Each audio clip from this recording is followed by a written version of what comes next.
Aí está. Bueno, boas tardes. Comezamos o pleno a sesión ordinaria do 27 de setembro de 2021. O primeiro punto é a aprobación se procede da acta do 26 de xullo de 2021. Bueno, perdón, antes de a votación, decir que a portavoz de Ciudadanos, a señora Rodríguez, chamoume a incorporarse un pouco máis tarde, porque tiña un pequeno problema. Comenzamos e despois se incorporará ao largo da sesión, vale? Bien, entonces, a acta vai por unanimidade? Vai por unanimidade, moitas gracias. Pasamos á parte dispositiva. O punto número 2 é proposta da Alcaldía de aprobación definitiva do Regulamento de uso e funcionamento das instalacións deportivas de titularidade municipal. Señor secretario. A Comisión Informativa de Asuntos Xerais. Hai que pedirla como era. Sí, a ver. Ya está. Sí, ya está. A Comisión Informativa de Asuntos Xerais, por maioría absoluta, votos a favor dos grupos municipais PP, Mixto e abstención dos grupos municipais PSG, PSOE e BNG, propuso a seguinte adopción, ditaminaron favorablemente a seguinte proposta de acordo. Primeiro, con respecto ás propostas e correccións excluídas no escrito de alegacións do BNG de Sanxenxo registrado de entrada no Concello de Sanxenxo o día 6 de xullo de 2021, o texto aprobado inicialmente por o Pleno da Corporación o día 31 de maio de 2021 do Regulamento de uso e funcionamento das instalacións deportivas de titularidade municipal, proceder á súa estimación ou desestimación, tal e como se indica a continuación, para cada unha das propostas e correccións numeradas segundo a orde que figuraba no propio escrito de alegacións, facendo constar que o sentido de estimación ou desestimación realízase segundo o indicado e conforme a motivación sinalada no informe técnico de data 10 de setembro de 2021 que se incorpora como anexo 1 a esta proposta. Estimar no sentido sinalado no citado informe técnico as propostas 1, 2, 3, 4, 7, 9, 12, 13 incluídas no escrito de alegacións do BNG seguindo a numeración que se lles dá no referido informe técnico. Desestimar, no sentido sinalado no informe técnico de data 10 de setembro de 2021, as propostas 6, 11, 14 e 15 incluídas no escrito de alegacións do BNG seguindo a numeración que se dá no referido informe técnico. Estimar parcialmente no sentido sinalado no informe técnico de data 10 de setembro de 2021 as propostas 5, 8 e 10 incluídas no escrito de alegacións do BNG seguindo a numeración que se dá no referido informe técnico. Estimar no sentido sinalado no informe técnico as 7 correccións concretas solicitadas no seu escrito de alegacións polo BNG e estimar a corrección solicitada no seu escrito de alegacións polo BNG relativo á utilización da linguaxe exclusiva ao longo de todo o regulamento. Segundo, aprobar definitivamente o regulamento de uso e funcionamento de instalacións deportivas de titularidade municipal conforme ao texto do documento que se acompaña como anexo a esta proposta, anexo 2 a esta proposta, e no que se inclúen as modificacións resultantes de estimación das alegacións que figuran no punto primeiro da proposta, así como as correccións por erros gramaticais do texto aprobado inicialmente logo da súa revisión. Terceiro, o texto do regulamento publicarase integralmente no Boletín Oficial da Provincia de Pontevedra a efectos de súa entrada en vigor unha vez transcorra o prazo previsto no artigo 65.2 da Lei 7/85 do 2 de abril reguladora das bases do réxime local. Moitas gracias, señor secretario. Señor Arosa, pero antes de darlle a palabra, damos a benvenida á señora Rodríguez, que xa se incorporou, e tamén disculpar ao noso compañero Marco Isasola, que se encontra fora, por lo tanto non pode asistir ao pleno. E agora ten a palabra o señor Arosa. Entonces, vamos, aí está. Moi ben. Boas tardes a todos e a todas. Hoxe traemos a aprobación definitiva do Regulamento de Usos e Funcionamento das Instalacións Deportivas Municipais. Despois de facer as oportunas correccións, o cal quero agradecer a señora Fernández que se molestara en leelo, en intentar melloralo, que a verdade é que tiña bastantes ápices de mellora, como todo. Hai que recordar que é o primer regulamento de usos que se fai neste Concello, e como todo, xa no anterior pleno xa dixen que todas as aportacións eran benvidas. Pouco máis teño que dicir. O único que vamos a conseguir con este regulamento de uso e funcionamento das instalacións deportivas, pois eso, que falamos, un reparto máis equitativo e máis xusto para todos os veciños e veciñas do Concello a hora de utilizar as instalacións. E nada máis.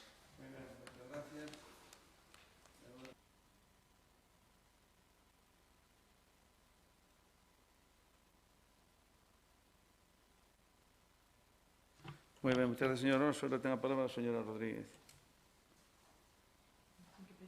Sí. Sí, a ver, agora. Aí está. Agora Sí. está rojo. Está xa, non? Vale. Nada, boas noites a todos. Bueno, primeiro, pedir disculpas por o retraso que xa lle avisara ao señor alcalde que non iba a poder chegar a tempo. E, bueno, ao final non foi tanto como pensaba, así que creo que non me perdí nada. Só o primeiro punto que era nada. Vale, pois perfecto.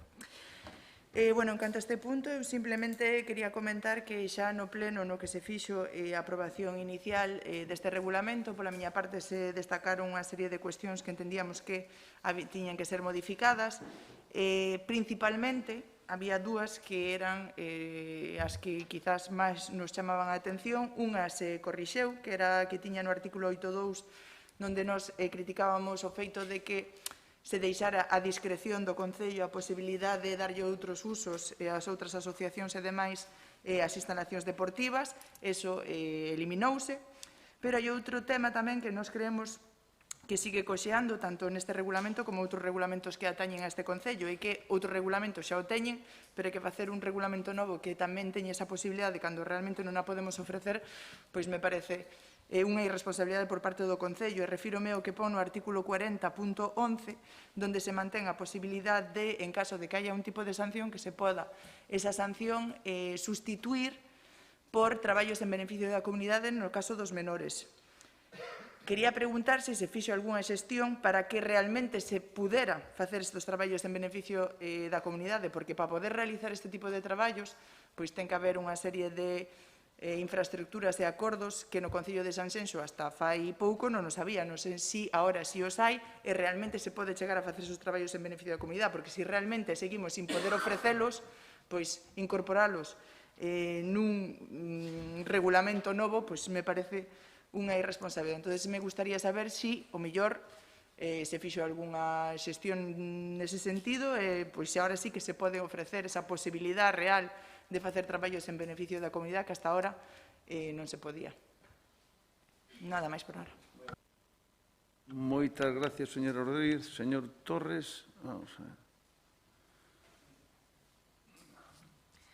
Sí, cando queira. Boas tardes a todos. Nada, sobre este punto, como xa votamos cando veu na primeira vez a pleno, votamos a favor, queremos que é necesaria unha regulación das instalacións públicas, é bo para máis limpieza, para máis seguridade e para coidar os bens de todos. Estamos de acordo coas modificacións que se fixeron, e igual que fixemos outra vez, vamos a votar a favor sobre este punto. Nada máis. Moitas gracias, señor Torres. Agora ten a palabra a señora Fernández. A ver, aquí.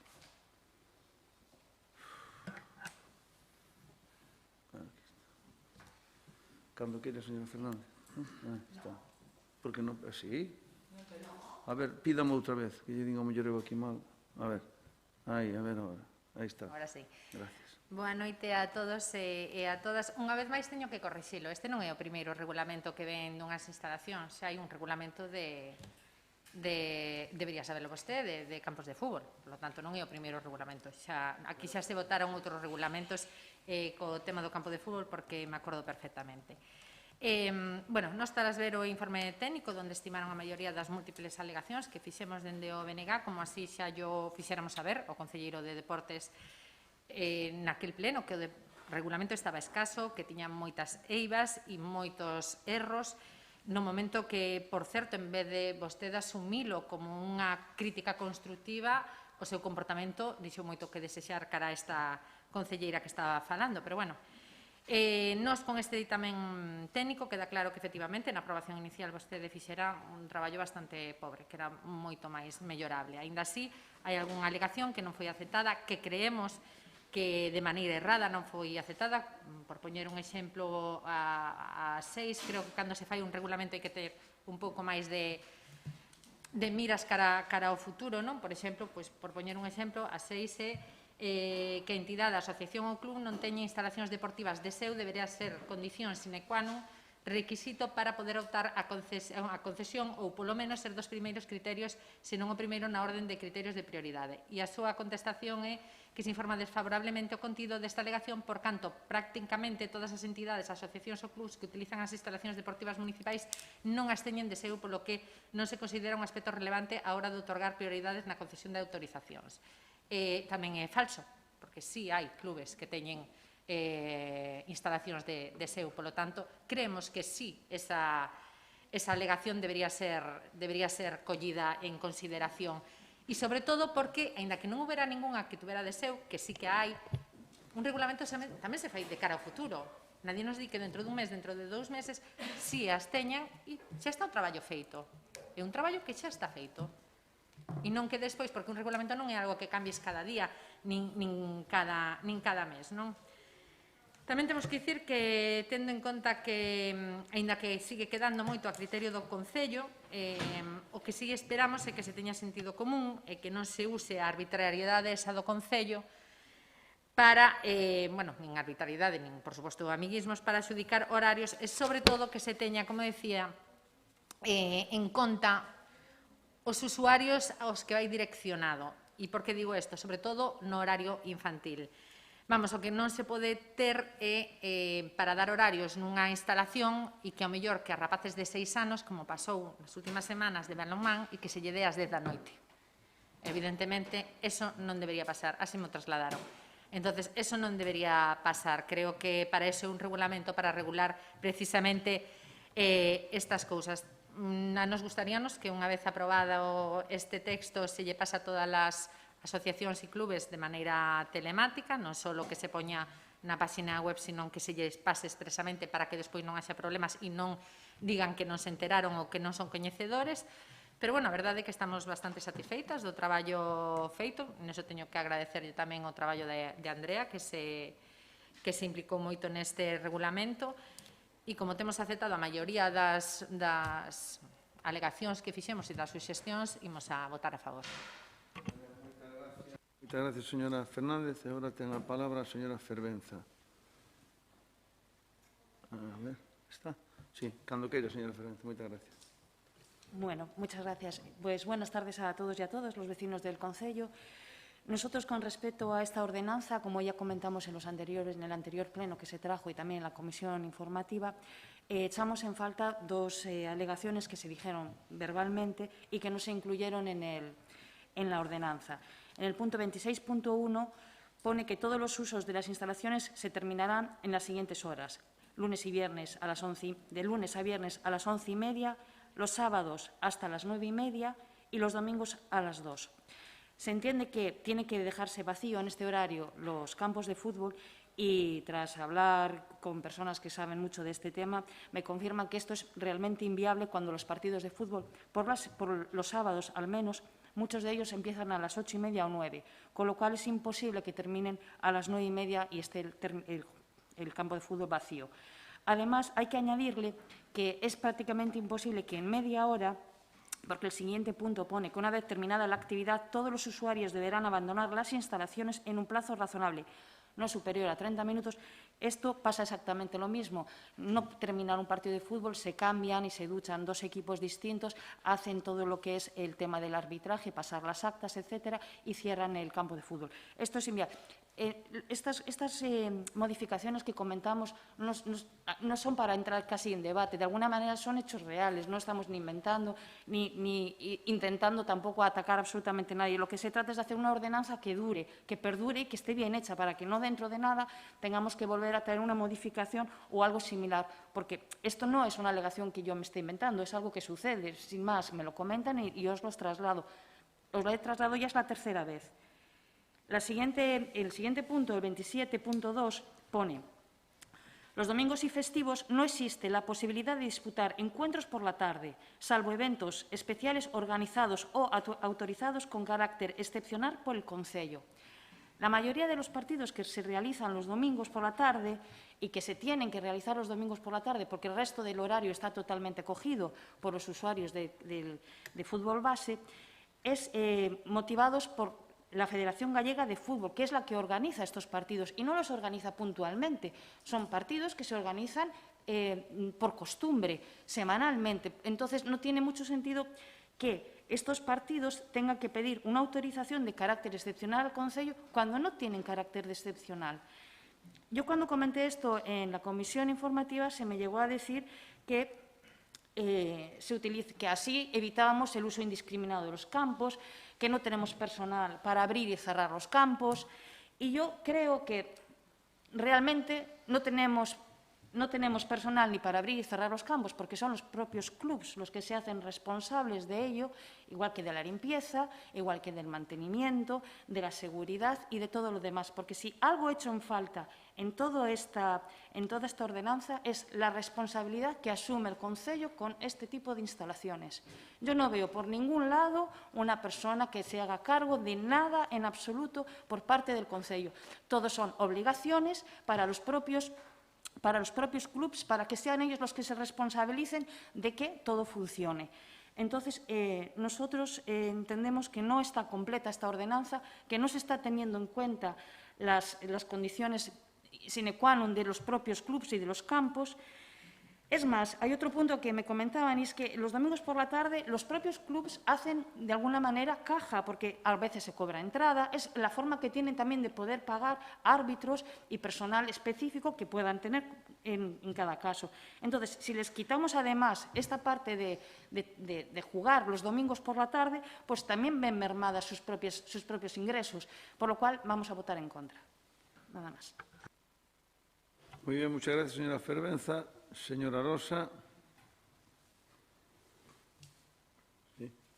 Listo. Nada, non vamos a debatir moito máis sobre este tema. Un poquinho Sandra enfocou os dos campos de fútbol, centraste un poquinho na ordenanza dos campos de fútbol, pero isto se leva un pouco máis alá. Está o skatepark, están os pabellóns, están as pistas deportivas, todas en general, por eso fixemos unha ordenanza máis completa, no aspecto dese. Vale.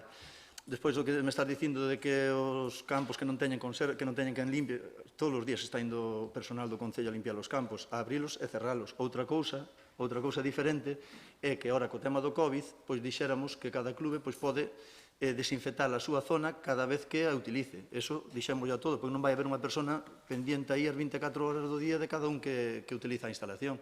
Eso é así, non hai máis. Ahora mesmo, no campo de Baltar, no campo de Noalla, hai unha persoa do Concello que vai no campo de Noalla, de Lanzada, quero dicir, que vai 3 días á semana, que é lunes, miércoles e viernes, e os sábados e os domingos vai abrir a instalación. Non hai máis. Despois o Noalla faise cargo do seu horario, que son de abrir o vestuario, nada máis. A limpieza fai no Concello, non sei por que me dices que non está indo personal do Concello aí, se está indo todos os días, ademais. Pouco máis quero dicir, non vamos a entrar en moito máis debate, porque eu vexo que o regulamento este está bastante completo, e claro, que a mellor hai algún ápice que se pode mellorar, pero eu vexo que para ser o primeiro está moi completo e pouco máis, non teño moito máis que alegar.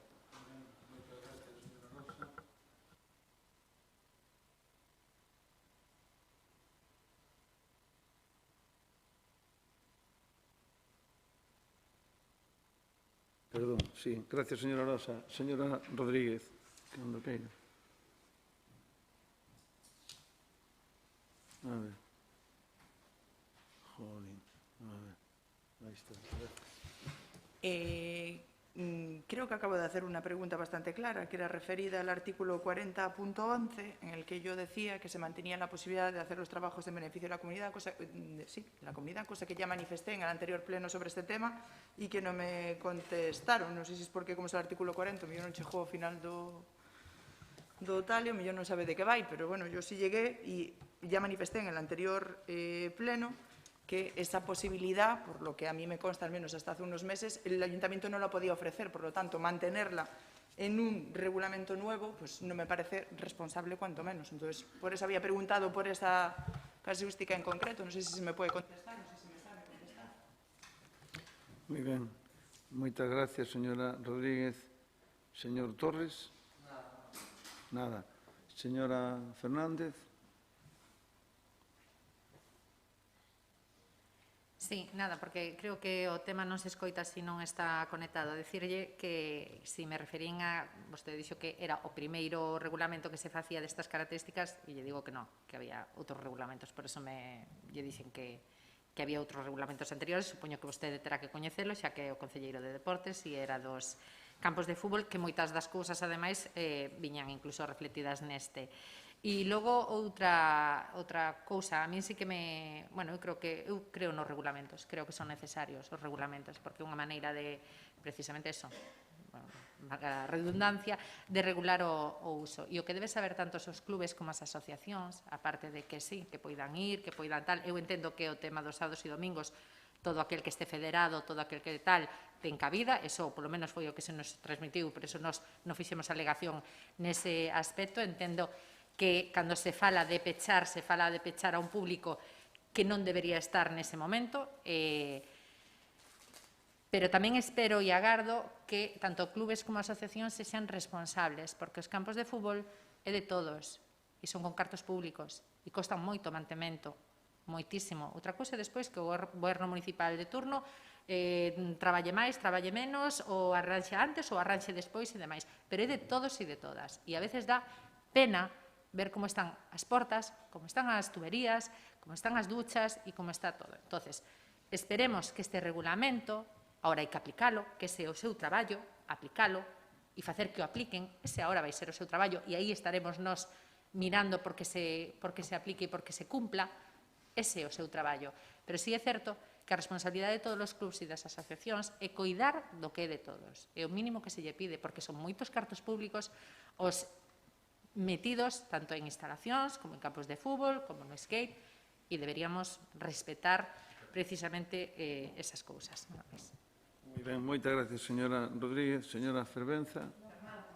Perdón, señora Fernández. Perdón, señora Fervenza. Nada. Bueno. Quero, señora, nos decir algo máis ou cerramos? Moi ben. Pois entón pasamos a... Hai que botar a mão alzada? Sí. Vamos a votar a mão alzada porque non estamos todos con... Entonces, vamos a votar o punto número 2, que é a proposta da Alcaldía de aprobación definitiva do Regulamento de uso e funcionamento das instalacións deportivas de titularidade municipal. Votos a favor? 12. No, 11. No. Non está mal. 9, una 10 y los 12. 9 del PP. Ah, Diago, sí. Perdón, señor secretario, tiene usted toda la razón. Votos en contra. 3. Abstenciones. 1. Queda aprobado o punto. Moitas gracias. Pasamos ao punto número 3, que é proposta da Alcaldía de aprobación inicial da Ordenanza Municipal Reguladora de Xestión e Seguridade no uso, goce e aproveitamento das praias do Concello de Sanxenxo. Sí, señor secretario. Pide a palabra aí, porque quede grabado, non? Aí está.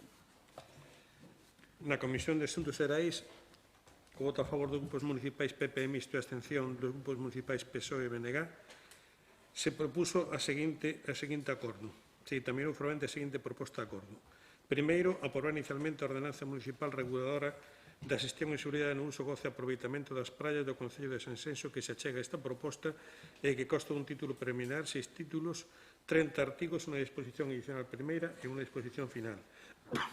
Expoñer a citada ordenanza nas dependencias da Secretaría do Concello, que podrá consultarse nos portais indicados a continuación no plazo de 30 días hábiles contados a partir do día seguinte da publicación no boletín da provincia de Pontevedra para os efectos de que nese período se poidan formar alegacións. Na portal web do Concello de Sanxenxo, no tabuleiro de dicto na sede electrónica, no tabuleiro de anuncios do Concello de Sanxenxo e, finalmente, indicar que, en caso de non existir alegacións á ordenanza, considerarse aprobada definitivamente entrará en vigor unha vez que se publique o seu texto íntegro no boletín oficial da provincia de Pontevedra e transcorra o plazo previsto no artigo 65.2 da Lei de Reguladora de Bases de Réxime Local. Moitas gracias, señor secretario. Señor Deza. Nada, boas tardes a todos. Playa do Concello de Sanxenxo. Perdón, que cortei malo. Volvanme a pedir a palabra, por favor. Sí. Moi ben, sí. Bueno, pues boas tardes a todos. As playas do Concello de Sanxenxo pois constituyen o maior activo turístico deste municipio. Hai que dicir tamén que a naturaleza que foi moi xenerosa con Sanxenxo. Todos os veráns, millóns de persoas pois visitan as nosas praias. e é necesario regular a súa utilización. A ordenanza regulará o uso das praias para aumentar a súa seguridade, a protección do medio ambiente e a convivencia entre a xente entre os seus usuarios. Ademais, como todos saben, Sanxenxo é un referente a nivel nacional, o líder en bandeiras azuis a nivel nacional. Ten 17 bandeiras en 18 praias. Esa estamos a traballar para conseguir máis bandeiras, pois máis galardóns, pois en praias como Nanín, Carbuxeira ou Pampaído. Por todo ello, desde a Consellería de Medio Ambiente, consideramos que esta ordenanza vai a contribuir a fomentar un uso responsable das nosas praias e do noso patrimonio natural. Moitas gracias. Ben, moitas gracias, señor Deza. E ten a palabra agora a señora Rodríguez.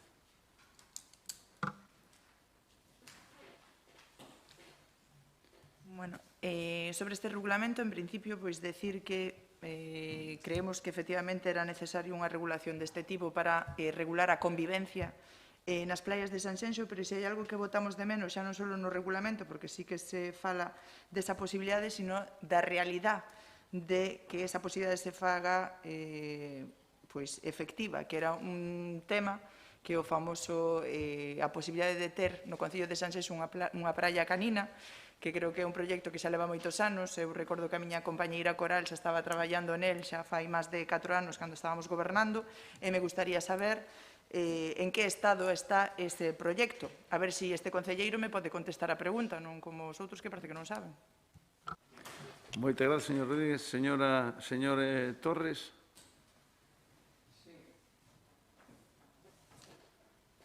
Sí, bueno, neste punto, moi similar ao anterior. Creemos nas modificacións, creemos no regulamento, inda que a playa é de todos, non podemos facer o que nos peta a todo Dios, pero está o regulamento. Creemos que é necesario e vamos a votar a favor sobre este punto. Nada máis. Moitas gracias, señor Torres. Señora Fernández. Sí, tratas dun regulamento, bueno, que no lea, pois a verdade é que tamén son normas básicas de comportamento e convivencia, declaración de intencións, incluso información do que son as bandeiras, o que significan e se te podes bañar ou non. Para nós é un fracaso estrepitoso facer un regulamento e non aproveitar para designar, como decía a compañeira, que praia ou praias poidan ser caninas. Sanxenxo, lugar de excelencia de turismo, e agora o único concello por aquí que non ten asignado unha praia para mascotas. Cada vez hai moitísimos máis concellos pet friendly, que lle chaman, en onde podes ir coa túa mascota e que, ademais, é un turismo que se está convertindo nunha realidade, incluso tamén no turismo de caravanas, pero incluso xente que ven os hotéis. Hai moitísimos hotéis que aceptan incluso mascotas porque saben que se están perdendo unha parte dese turismo non aceptalas. E resulta que neste equipo de goberno levan 4 anos e, de momento, non se sabe que praia está destinada para os cans. Pollo xa ten, o Grove ten 2, máis concellos que están asignando praias para mascotas. Nos, absolutamente nada. Nos vamos a externos para facer as alegacións pertinentes e agardemos que daqui cando traian o regulamento final, pois tamén teñan feito modificacións para mellorar este regulamento e teñan decidido xa que, porque está moi ben poñelo nun regulamento falando os cans e da posibilidade e demais, pero na realidade non hai nada. E creo que é o que máis urxe neste momento para poder dar unha saída a todas esas persoas que veñen de turismo e todas as persoas que somos de aquí e que temos mascotas para poder disfrutar dunha praia coas nosas mascotas. Nada máis. Moi ben, moitas gracias, señora Fernández. Señora Fervenza.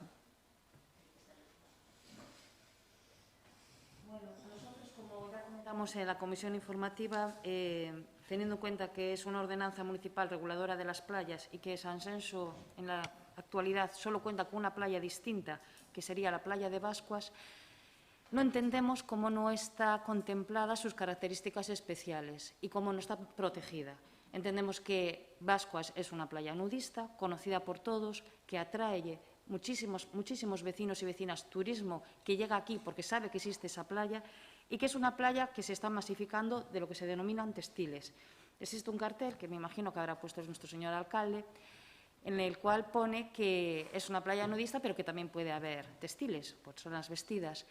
El problema de una playa nudista que se invita al resto de las personas a acudir de una manera exactamente igual, en las mismas condiciones, sin tener en cuenta la característica especial de que Bascuas es una playa nudista, va a hacer que se masifique de lo que se denominan textiles y vamos a quedarnos sin una de las joyas de este concello, que es la playa de Bascuas. Yo entiendo que una ordenanza de estas características que no regula la condición especial de Bascuas no tiene sentido, porque para el resto, literalmente es lo que han dicho mis compañeras, es una ordenanza sobre una realidad existente, no hay ninguna novedad ni ninguna característica especial, que está muy bien tenerla en papel, pero no es nada excepcional. Excepcional sería contemplar los recursos que tenemos, como es esta playa, y en este caso también tengo que hacer una mención al tema del turismo de playas para perros, que es algo que hay que empezar a valorar y tomar en serio porque es una realidad que existe la demanda de este tipo de turismo. Nada más. Muchas gracias, señora Fervenza. Señor Deza. Veo que le preocupa mucho la playa canina a la señora Fernández y a la señora Rodríguez. A la señora Fernández tenemos parque canino y mira que pasa por allí y allí a usted nunca la vi paseando con el perro. Por allí también disfruta el perro, no solo en la playa. No, pero sí que te dixeste varias veces aquí tiñas. Non sei, a mellor ahora non ten.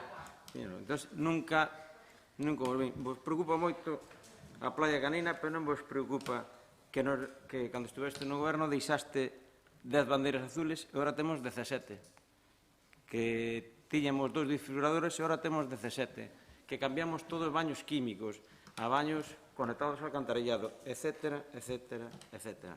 O sea, que eu creo que mellora moito. E, de todas formas, que playa quere que poñamos canina? Digan ustedes, Silgar, Baltar, Canelas, digan ustedes que playa queren. E estudiaremos a ver se pode ser. No, pero digo, propoñan, poden propoñer. Siga usted, terminou.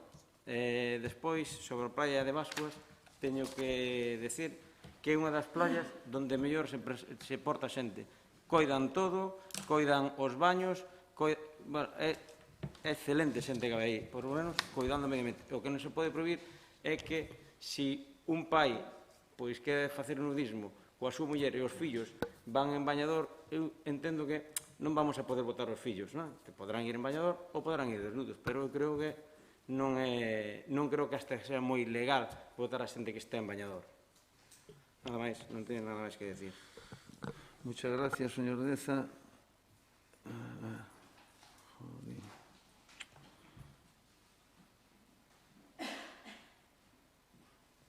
Increíble esto.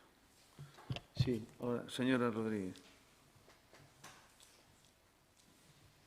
Nada, para contestarlle ao concelleiro, pois reafirmarme, efectivamente, sí que me preocupa. E ainda me preocupa máis que a usted non lle preocupe, porque polo visto en 4 anos non fixo absolutamente nada, porque non fixo ningunha proposta. Estamos dicindo ahora a oposición que fagamos propostas. Por nosa parte non hai problemas en facer propostas, pero que nas ten que facer é vostede, que para iso está aí, que para iso é concelleiro e para ten ese cargo.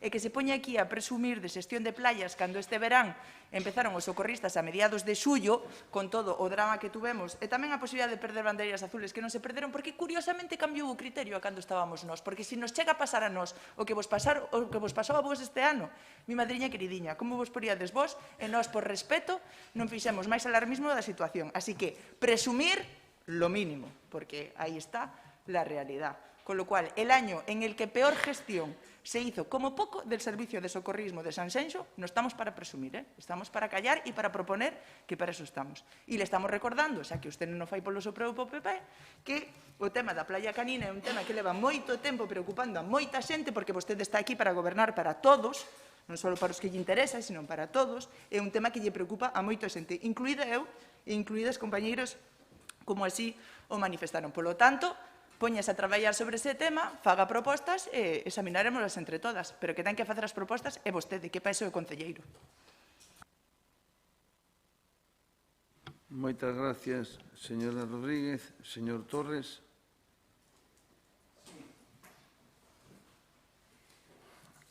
Eu decir que, bueno, Eso son cousas personales, hai xente que lle gusta os animales, hai xente que non. Eu, seriamente, gustan os animales. Podo dicir que teño 6 cans ao meu cargo e prefiero realmente que os cans paseen polo monte e non polas playas. Pero, bueno, eu sí que vou propoñer seriamente a mellor playa pos cans é a playa de Silgar. Porque non escapan os cans, está cerrada, ten un muro, nas outras playas escapan os cans pola carretera. Eu propoño a playa de Silgar, sinceramente, para a seguridade dos cans. Non me gustan a min os cans nas playas, personalmente, porque fan as súas necesidades e a maioría non as limpian. E pasan por diante dos bañistas, pasan por riba dos que están as toallas. Eu, personalmente, prefiero que os cans que se habilitar as zonas de monte para pasear os cans, personalmente, pero eu respeto todas as opinións. E da playa de Silgar é unha proposta aí, o señor secretario. Terminou usted, señor. Sí, señor Torres. Moitas gracias. Moitas gracias, señor. Ten a palabra a señora Fernández.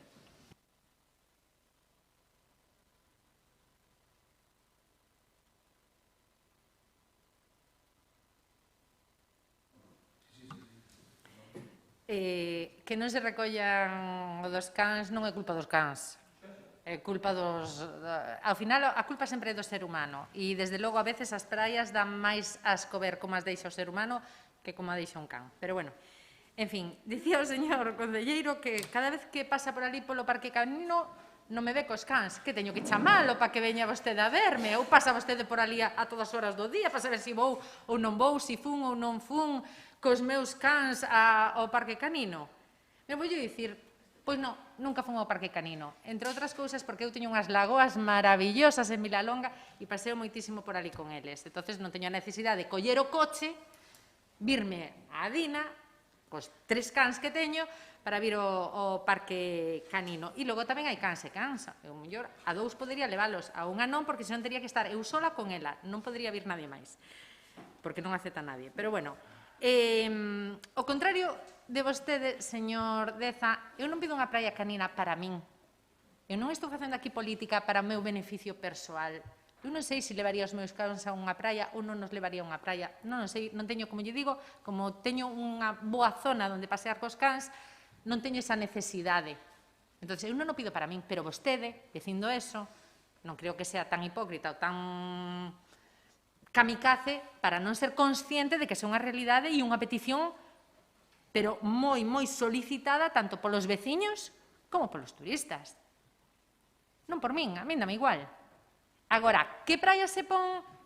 Oye, pois, os gobernos de Poio, o goberno de Ogrove, o goberno... Foron valentes e dixeron unha praia. Sabe que sempre vai a ter pros e contras, pero ese é o seu cargo. Por eso se senta nesa silla. Por eso cobra un soldo a final de mes. E por eso é concelleiro de Medio Ambiente. Entón, é unha decisión que ten que tomar vostedes como órganos de goberno, tomar a decisión. E nós teremos que decir se nos gusta, se non nos gusta, facer alegacións ou la pataleta. Pero o que nos queda, ou non nos queda eso para os outros temas tamén? Ahora temos que decidirnos polo goberno. No, chico, é unha responsabilidade que tes que facer ti. E debería ser máis pronto que tarde, porque estamos quedando atrás, porque a maioría dos concellos teñen, e a maioría dos concellos non teñen o gran número de praias que ten Sanxenxo. Por lo tanto, creo que non costaría tanto unha praia destinala para iso, porque é unha demanda moi, moi solicitada, e non por min particularmente, nin personalmente.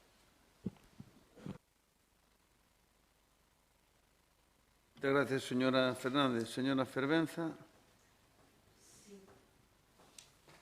Antes de nada, me gustaría reprender un poco al señor Deza por cómo las alusiones personales que le ha hecho a la señora Fernández. No me parece de recibo en absoluto que usted le diga si va, si no va, si deja de hacer. Ella está defendiendo lo de todos, no lo suyo privado. O sea, me parece fuera de lugar totalmente en un pleno.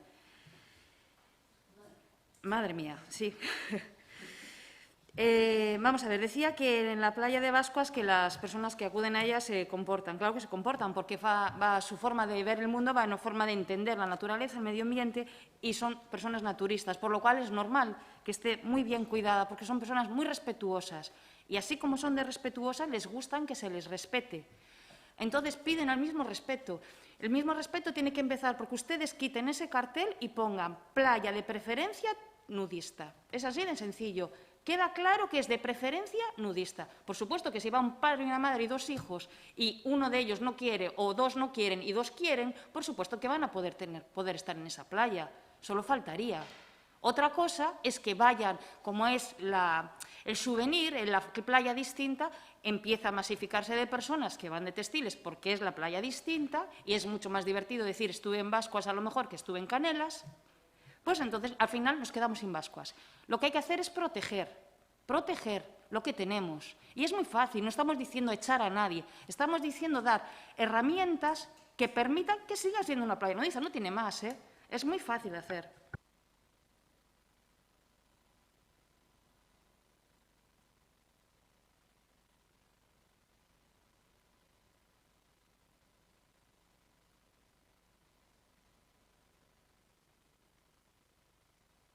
Gracias, señora Fervenza. Señor Deza. Respecto á Playa Canina, pois nada, habrá de momento a decisión está tomada, e de momento non hai Playa Canina. Estudiaremos o tema, pero de momento non hai Playa Canina.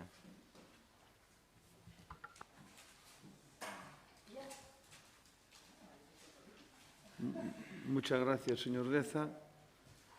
¿Quiere alguna cosa aportada, como es un tema? Nada. Bueno. Bien, vamos a proceder entonces a votación do punto 3, que é a proposta da Alcaldía de aprobación inicial de Ordenanza Municipal Reguladora de Xestión e Seguridade no uso, goce e aproveitamento das praias do Concello de Sanxenxo. Votos a favor? 10. Votos en contra? 3. Abstencións? 3. Moi ben, moitas gracias, queda aprobado o punto. Pasamos ao punto 4, proposta da Alcaldía de aprobación inicial da modificación da ordenanza de protección contra a contaminación acústica. Ten a palabra o señor secretario. Na Comisión Informativa de Asuntos Xerais se emitiu favorablemente por maioría absoluta co voto a favor dos grupos municipais PP mixto e abstención do PSDG, PSOE e BNG a seguinte proposta de acordo. Primeiro, aprobar inicialmente a modificación da ordenanza de protección contra a contaminación acústica que a continuación se transcribe. En realidad, es el artículo 28 que amplía el plazo a 6 meses para la resolución de los procedimientos y la modificación del artículo 21 que queda con esta redacción. Todas as actividades que dispoñan de animación musical mediante dispositivos de amplificación sonora deberán dispoñer ademais dun sonógrafo registrador e un limitador de son segundo as características do anexo 1B7. Excepcionalmente, para o caso das autorizacións reguladas no artigo 17 desta ordenanza, poderán ter equipos de música ou outros reprodutores sonoros sen ter que dispoñer de sonógrafo registrador e limitador. No obstante, o Concello na autorización poderá establecer unas limitacións de niveis de emisión sonora. Segundo, expoñer a citada modificación da ordenanza de protección contra a contaminación acústica nas dependencias da Secretaría de Concello, podendo tamén consultarse no portal web do Concello de Sanxenxo, no tabuleiro de autos e electrónica, e indicar que o plazo de exposición ao público será de 30 días hábiles contados a partir do día seguinte da publicación do anuncio no Boletín Oficial da Provincia para os efectos de formulación de alegacións e suxestións que terán que presentarse na sede electrónica do Concello, que, no obstante o anterior, as persoas físicas poderán elixir presentar as súas alegacións ou suxestións a través de medios electrónicos ou non. Finalmente, en caso de existir alegacións, a modificación do regulamento considerada aprobada definitivamente entrará en vigor unha vez que se publique o texto íntegro da modificación no Boletín Oficial da Provincia transcorre o plazo previsto no artigo 65.2 da Lei de Bases de Régimen Local. Listo, muy bien. Muchas gracias. Moitas gracias, señor secretario. Ten a palabra a señora Besada. Boas tardes a todos. Isto ten pouca entidade. Aquí propónse a inclusión ou o cambio de 2 puntos nesta ordenanza que xa leva publicada e vixente desde marzo de 2017. Un dos temas é exclusivamente procedimental porque establecíase nesa ordenanza que o plazo máximo para resolver e notificar as resolucións dos procedementos accionadores era de 3 meses. veuse que non era suficiente o prazo, porque moitas veces pola tramitación en sí, pois salíase 2 3 meses, co cal, como a lei nos permite pasalo aos 6, pois facemos ese cambio de 3 a 6 meses. O segundo punto, pois un pouco debido á petición popular que se ven facendo por parte tanto de negocios como particulares, cada vez hai máis demanda pois de poñer música en directo pois por parte de eventos privados ou por parte de negocios. Entonces, a ordenanza que temos agora mesmo en vigor establece que cando haya elementos de produción sonora tense que poñer un elemento, un rexistrador, o cal complica un pouco pois o tema de instalación e demais. Entonces, para darlle cabida a todo isto, engadimos no artigo 17, que é o de concertos ou espectáculos singulares, que é iso, que se poderá excepcionalmente, no caso destas autorizacións reguladas neste artigo, ter os equipos de música e outros reproductores sen ter que dispoñer dos sonógrafos registradores e limitador. Non obstante, iremos vendo como vai indo a cousa, se hai problemática ou non hai problemática en canto a se se comporta ou non se comporta polo tema. Nos temos tamén, podemos establecer unha serie de limitacións nos niveis de emisión sonora, co cual, penso que son 2 temas que non teñen máxima complicación, nada máis. Moi ben, señora Besada, moitas gracias.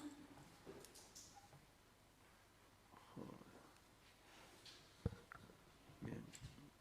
Ten a palabra a señora Rodríguez. Esta ordenanza é unha ordenanza que se aprobou de feito cando estábamos gobernando nós. Foi moi complicado aprobarlo en seu día, é un tema que é moi complicado a nivel legal, a nivel técnico e incluso para aplicación práctica para os que se ven afectados, os que teñen locales. As ordenanzas e os reglamentos, eu creo que non hai que ter medo a modificarlos se se ve a necesidade de modificarlos. Para eso son, xa temos dito aquí moitas veces, instrumentos vivos que se teñen que ir acompasando as necesidades que van surxindo e, polo tanto, eu a modificación, en principio, vexo a ben, porque son 2 aspectos moi concretos. Un é ampliar o plazo de resolución de 3 a 6 meses para que o Concello teña máis tempo de tramitar os expedientes, e outro é, permitir que non se teña que ter os aparatos medidores para a realización de determinados eventos singulares e excepcionales. Quizás o que voto de menos, estou non dicindo tamén, como sempre facemos en cuestións deste tipo de forma constructiva, o mellor habría que definir a excepcionalidade, me refiro, para que non quede, porque evidentemente para non facer unha desigualdade entre a xente que sí ten os medidores e as que non a ten, o mellor habría que definir esa excepcionalidade para saber hasta onde pode chegar un sin aparatos e a cando tal, porque o mellor excepcional, o mellor para min poden ser 4 veces o ano, para outro poden ser 10 e para outro poden ser 20. Por lo tanto, entendo que o mellor habría que definir esa excepcionalidade para que quedase claro, para que tamén a xente que fai o gasto, que cumpla a lei e que ten os medidores, tamén teña algún tipo de garantía frente aos outros, que me parece ben que se lle deixe sin esas medidas, pero, mellor esa excepcionalidade habría que acotala para ter un criterio objetivo de alguna forma nesta cuestión. Nada máis. Moitas gracias, señora Rodríguez. Señor Torres. Sí, neste punto, tamén estamos de acordo con a modificación. Creemos que sí que hai que respetar a todo o mundo, tanto os locales que queren facer as súas cousas, para ter xente, para que o local funcione, e tamén pos que estamos, ou pos que están, que teñen que madrugar, que teñen que traballar. Por iso, facer un balance para que respetar a todos. E tamén iso da excepcionalidade, sí que nos falta, por exemplo, personalmente, un día dunha festa patronal, que é un día ao ano, creemos que non é necesario, que podíase permitir, ora, un local que vai estar todos os fin de semana con música e tal, sí que creemos que esa excepcionalidade había que definila para non ter eses problemas, ou para que non todos, que depende do uso que se lle dea, para que sea un pouco máis regular. Pero, vamos votar a favor, estamos de acordo coa modificación, en principio nada máis. Moitas gracias, señor Torres. Señora Fernández.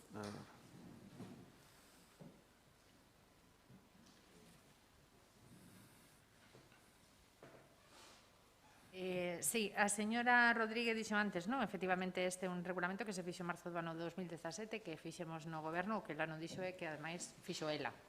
Foi ela artífice de facer este regulamento que era tan necesario en Sanxenxo. E, efectivamente, como decíamos, igual, o mismo que se pode cambiar un regulamento dende a aprobación inicial ata a aprobación final, moitísimo máis cando logo se pon na práctica. Incluso cousas que, mellor, sobre o papel creemos que está ben e logo levadas á práctica, pois hai que modificarlo. Por lo tanto, son documentos vivos, os regulamentos, insisto, incluso cando se leva xa a pé de obra, cando se ve a funcionalidade dese regulamento, vese que hai dúas eivas nese regulamento, se recollen. Esperemos que, sobre todo, no segundo punto sexa para mellor e non sexa para traer máis problemas que podería pasar.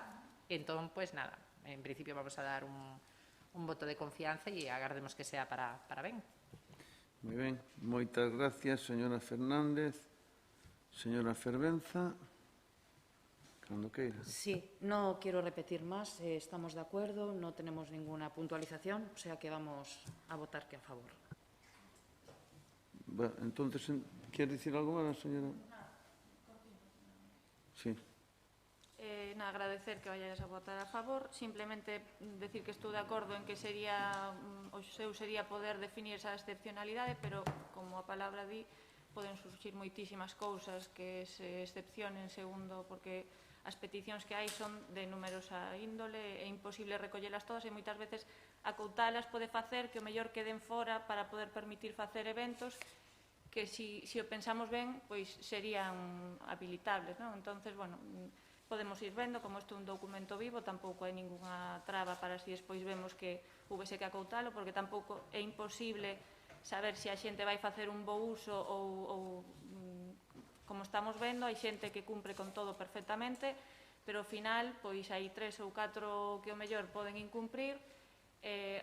Bueno, iremos vendo. Se hai que cambiálo, non temos ningún problema en volver a darlle unha volta do cargo. Nada, simplemente eso.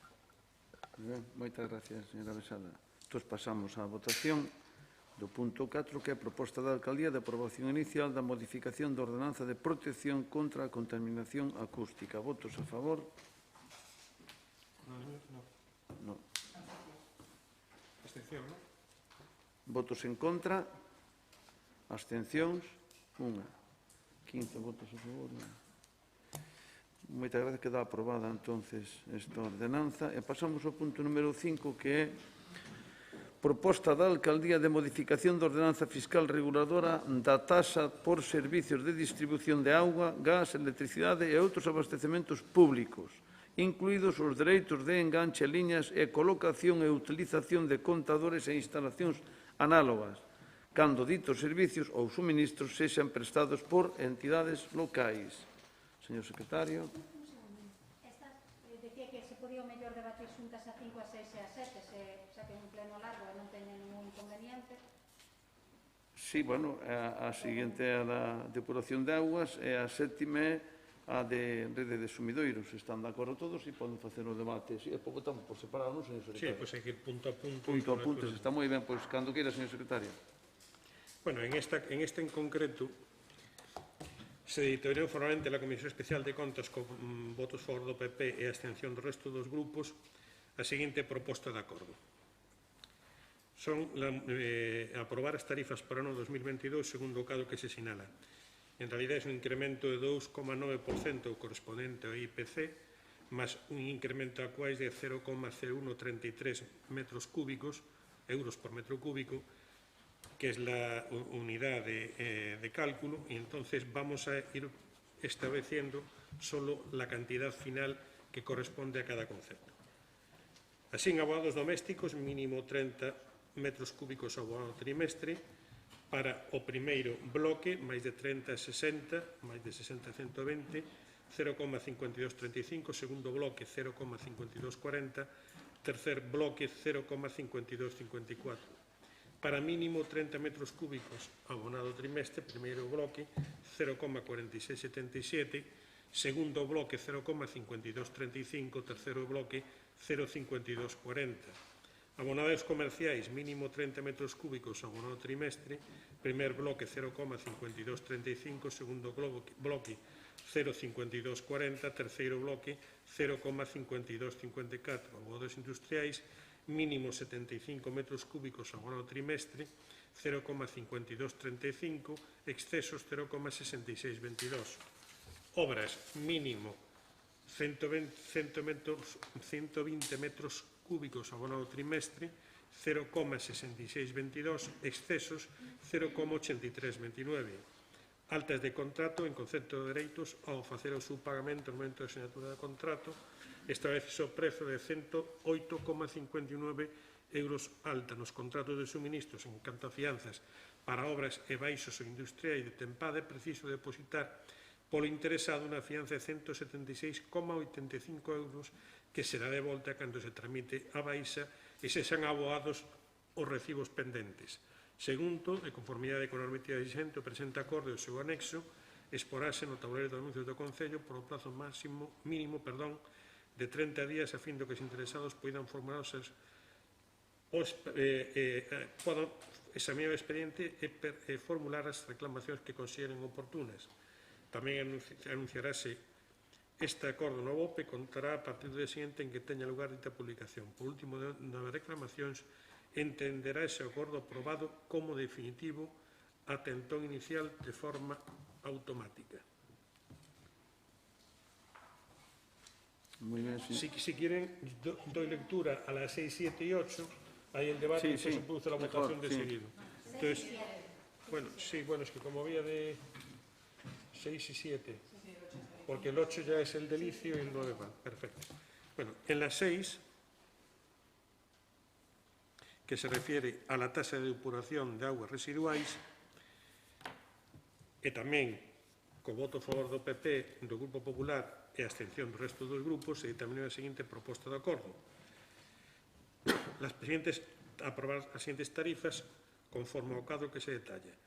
Aboados con contadores de servicios de abastecimiento de agua, cuota fisa mensual, uso doméstico e uso comercial 3,122 mes, uso industrial, hostelería e outros 5,356. Por consumo, uso lo mismo para os tres usos, doméstico, comercial, industrial, hostelería e outros 0,2397, e para aboados sin contadores e servicio de abastecimiento de agua, uso doméstico comercial 16,997 euros trimestre sempre, e uso industrial, hostelería e outros 48,628. En canto aos abonados con suministro non procedente da rede municipal de abastecemento de agua, aqueles aboados industriais que para o seu proceso de produción utilicen medios propios de abastecemento de agua exclusiva ou conjuntamente co auga da rede municipal, vertan a rede de suministros un caudal moi superior ao consumido da rede municipal, instalarán ao seu cargo aparatos para medir o caudal vertido á rede. De mutuo acordo entre a empresa e o concesionario do servicio de aguas poderánse realizar un aforo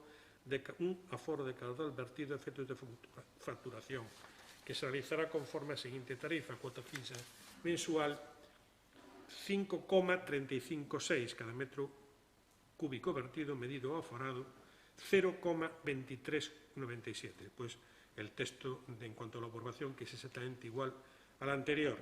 E en cuanto a la modificación da tasa reguladora da rede de sumidoiros, que tamén se determinou co voto a favor do PP e a excepción dos restantes grupos, se propuso o seguinte: aprobar as seguintes tarifas.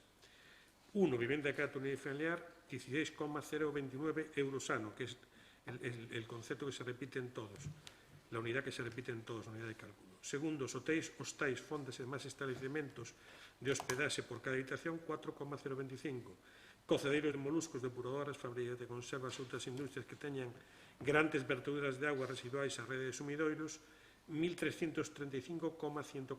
Cuarto, colexios privados por cada alumno matriculado, 0,226. Por cada local de negocio, industria ou comercio non incluídos outros apartados, 19,258. Negocios relacionados con hostelería non incluídos no segundo apartado, 53,428. Coa nota de que os hotéis que teñen restaurante ou cafetería aberto ao público xeral deberán cotizar polos apartados 2 a 6. E, por último, lavado e engrasamento de vehículos, estación de servicios e talleres mecánicos, 128,220. Por dereitos de conexión á Rede Xeral de Sumidoiros, o pagamento será unha cuota única de 109,14. A continuación está a referencia aos textos de aprobación de procedente que é mismo en todos. Moitas gracias, señor secretario. Ten a palabra a señora Martínez. Boas tardes. En canto ás ordenanzas do que chamamos o ciclo de agua, abastecemento, saneamento e depuración, vimos a propoñar perante o Pleno da Corporación a modificación das correspondentes ordenanzas, tomando para a súa actualización 3 puntos. En primeiro lugar, o índice de precios ao consumo IPC certificado polo Instituto Nacional de Estatística de xullo 2020 a xullo do 2021, que é o 2,9%. En segundo lugar, e únicamente para a taxa de abastecemento de auga, incrementase a taxa creada no ano 2017 polo principio de recuperación de custo para repercutir os costes do convenio firmado por Aquaes, polo que esta taxa se debe aumentar nun 0,0133 euros metros cúbicos. Ese aumento é debido ao incremento das obras do depósito de auga no lugar do Castro de Dorrón. Actualmente os veciños viñan pagando xa un 0,0221 euros metro cuadrado e pasando actualmente a ser a taxa total por este concepto de 0,0354 metros cúbicos. Este importe non lo ingresará a nosa empresa concesionaria para que nos a súa vez podamos pagar a Aquaes. En terceiro lugar, esta taxa únicamente para a depuración de agua e coa finalidade de sufragar o sobrecusto da explotación do equipo de desinfección terciario mediante rayos ultravioletas da EDAR, incorporase un canon de 0,0397 euros metro cúbico, que igualmente a concesionaria liquidará ao Concello para facerse cargo destos gastos. Bueno, isto é un pouco así falar de moitos números, entonces se pode resumir nunha frase. Despois destas aclaracións, o que se ven incrementando o recibo de auga dun veciño que consuma máis ou menos uns 20 metros cúbicos, pois o mes se lle incrementaría algo menos de 50 céntimos e concretamente no recibo trimestral suporía un coste de 1,40 euros. Correspondente á parte de abastecemento de auga 0,85 e á parte de saneamento e depuración a 0,55. Tamén decir que na parte de depuración só están afectados en este incremento do EDAR, dos rayos ultravioletas, aqueles veciños que viñan pagando polo saneamento da depuradora a nosa. Os que pagan a Xunta pois non se lle repercute no recibo. Nada máis. Moi ben, moitas gracias, señora Martínez. Aí está. Sí, señora Rodríguez, aí va. Nada, estos son aumentos da tarifa que se deben a compromisos adquiridos con anterioridade polo Concello. Tampouco temos posibilidade ahora mismo de renegar deles. O que sí, aproveito para recordar que non sei porque ahora xa fai varios plenos que non se trata o tema de Espine Delfín, porque evidentemente toda esta situación ven por as prórrogas que se foron dando do contrato de Espine Delfín. Non sei se hai algunha novedade nese tema ou se en algún pleno próximo podremos por fin avanzar con ese tema que leva xa 2 anos e pico pendiente. Moi ben, moitas gracias, señora Rodríguez. Perdón? Señor Torres. Sí, nada.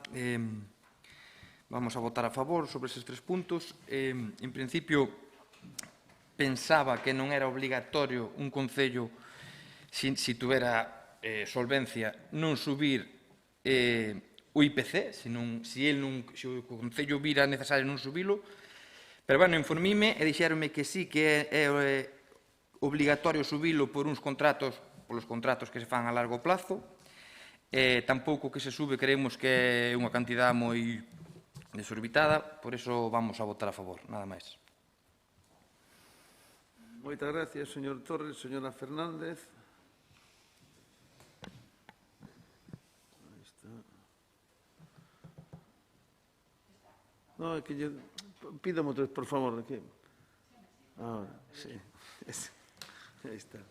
Efectivamente, a subida do IPC é unha subida por lei, polo tanto, aí non podemos facer absolutamente nada, é a mínima subida que que se fai, o que sí, non sei se lle entendín ben ou non entendín ben o outro día. Dicía vostede agora que a subida que hai polos UVA, polos rayos ultravioletas, faise cargo a empresa concesionaria.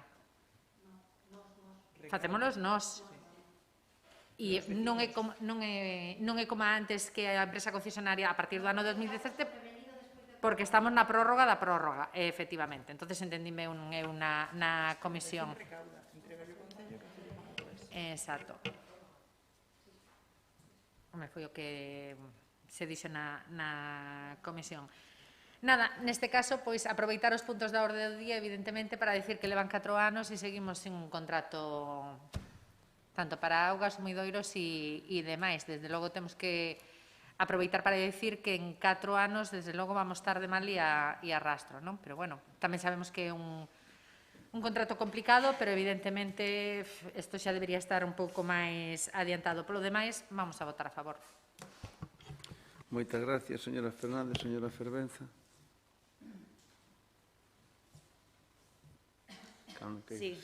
Sí, nosotros no vamos a alargar tampoco este punto, vamos a votar a favor, no tenemos más cosas que decir de lo que ya se ha comentado, nada más. Muy bien, moitas gracias. ¿Quiere decir algo más, señora Martínez? Dar las gracias a...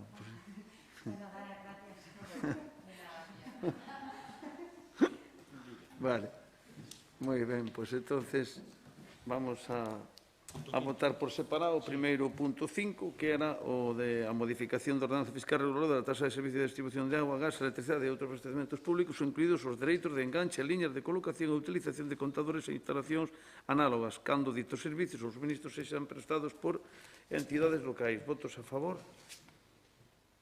Vai por unanimidade, non? Entón, o seguinte punto, bueno, se é por unanimidade, se é por unanimidade. No, pero hai que ir a la votación punto por punto. Sí, pero digo yo que este non teño que decir en contra ni abstención, se é por unanimidade, por eso. Entón, pasamos ao punto número 5, que é a proposta da alcaldía... Perdón, punto número 6, sí. Perdón, proposta da alcaldía de modificación da ordenanza fiscal reguladora da tasa de depuración de aguas residuais. Votos a favor? Vai por unanimidade tamén. Entón, queda aprobado. Pasamos ao punto número 7, proposta da alcaldía de modificación da ordenanza fiscal reguladora da tasa de rede de sumidoiros. Votos a favor? Tamén por unanimidade. Entón, quedan aprobados 3 puntos. E agora pasamos ao punto número 8, que é proposta da alcaldía de modificación da ordenanza fiscal do imposto sobre construcións, instalacións e obras. Na comisión correspondente de Contas, co voto a favor do Grupo Popular e a abstención dos restantes grupos municipais, se determinou formalmente a seguinte proposta de acordo. Modificar a ordenanza fiscal do imposto sobre construcións, instalacións e obras, de xeito que o parágrafo 3º do artigo 7 quede así. As anteriores bonificaciones manteránse durante os anos 2022, 2023, 2024 e 2025 e concederánse a petición de interesado unha vez que acredite que se cumpren as condicións requiridas para seren beneficiario das mesmas, que eran sin efecto de non cumplirse as condicións por razóns das cales se concederon as mesmas. Ditas condicións deberán manterse durante os 3 anos seguintes á concesión da bonificación. Los puntos seguintes son procedimentales en cuanto a exposición al público en el Boletín Oficial da provincia e en caso de que non hubiese reclamacións se entendrá aprobado definitivamente. Muy bien, moitas gracias. Ten a palabra a señora Besada. Aí está. Bueno, boa tarde outra vez. Eu penso tamén que isto é un dos temas que gusta traer o pleno. Un pouquiño para que a xente o saiba, porque penso que é interesante. Sanxenxo forma parte, é un concello emprendedor, que significa isto que no seu día, no 2017, tanto a Xunta de Galicia como a FEGAMP, a Federación Galega de Municipios e Provincias, firmaron un convenio de colaboración para a creación destes concellos emprendedores, dos que en Galicia hai 145, que o que hai que cumplir, que requisitos hai que cumplir para ser un concello emprendedor, pois houve unha serie de cousas que tivemos que firmar. Unha delas é a simplificación administrativa para a xestión do tema de licencias de todas das empresas que se queiran asentar nos municipios. Hai que dar máis facilidade de acceso ao solo industrial e os incentivos fiscais, que é un pouco o que xa se firmou no seu día. O que pasa é que no tema do imposto sobre construcións e instalacións e obras, poñía a coletilla de que era unha bonificación que se mantería durante 4 anos, que era do 18 ao 21, co cual, para seguir mantendo estas bonificacións que nos permiten seguir sendo Concello Emprendedor, temos que prorrogala para seguir cumprindo todos os requisitos que nos exixen. Non o facemos solamente por isto, sino porque pensamos tamén que é unha cousa moi boa para o Concello, sobre todo agora que tantas empresas empezan a asentarse tanto no polígono empresarial como noutras áreas, pero especialmente no polígono. Entonces, esta modificación simplemente establece que a maiores dos anos que se mantiñan, pois se solicitarán tamén durante os anos 22, 23, 24 e 25. Estas bonificacións fan que para as novas empresas que se queiran asentar no municipio, sempre e cando cumplan unha serie de requisitos, que unha delas é que sea unha nova actividade ou que sea unha ampliación da actividade existente, pois que sexa declarada por parte do Pleno de especial interese e utilidade municipal por concurrir estas circunstancias de fomento do emprego. Xa o fixemos, penso que hai 2 plenos con unha empresa. Poden, según a cantidade de postos de traballo que xeneren, ter bonificacións do ICIO de entre o 50% e o 95%. O que traemos aquí é a modificación para que o ICIO se manteña así. O imposto de actividades económicas e o IBI xa non tiña estes plazos, co cual eso xa tamén, coas mesmas bonificacións, xa funcionaría igualmente. Entón, nos esperamos que votedes a favor, porque pensamos que é unha forma de potenciar que a xente teña máis ganas de implantarse, de emprender.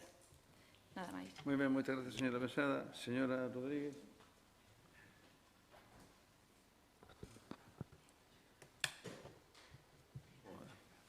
Pida moito. Sí, porque aquí, a ver. Ahora sí. Sí, gracias, cando queira. Sobre este punto, nos vimos votar a favor, xa votamos a favor no seu día cando se puxo a funcionar este tema, simplemente que é unha bonificación, como explicaba a concelleira, sobre o ICIO, o Imposto sobre Construción, Instalacións e Obras, conocido como ICIO, e simplemente, efectivamente, entendemos que este tipo de bonificacións está ben que se fagan, temos que traelo xa a pleno, porque, efectivamente, o plazo polo que se aprobou no seu día finalizaba ao finales deste ano, e, polo tanto, para que se prolongue nos seguintes anos, pois era necesario que se aprobara no pleno. Polo tanto, pois é unha iniciativa que xa está funcionando, creemos que funcionando correctamente, polo tanto, pois creemos que ten que seguir así. Moi ben, moitas gracias. Señor Torres. Cando queira. Sí, nada, o mesmo que acaba de comentar a compañeira. Esta modificación é unha prórroga, xa estaba en vigor, caduca, e hai que volver a votala para volver a poder disfrutar outros 4 anos, e como xa votamos a favor no seu momento, vamos a votar a favor hoxe tamén. Nada máis. Moi ben, moitas gracias. Señora Fernández. Aí está.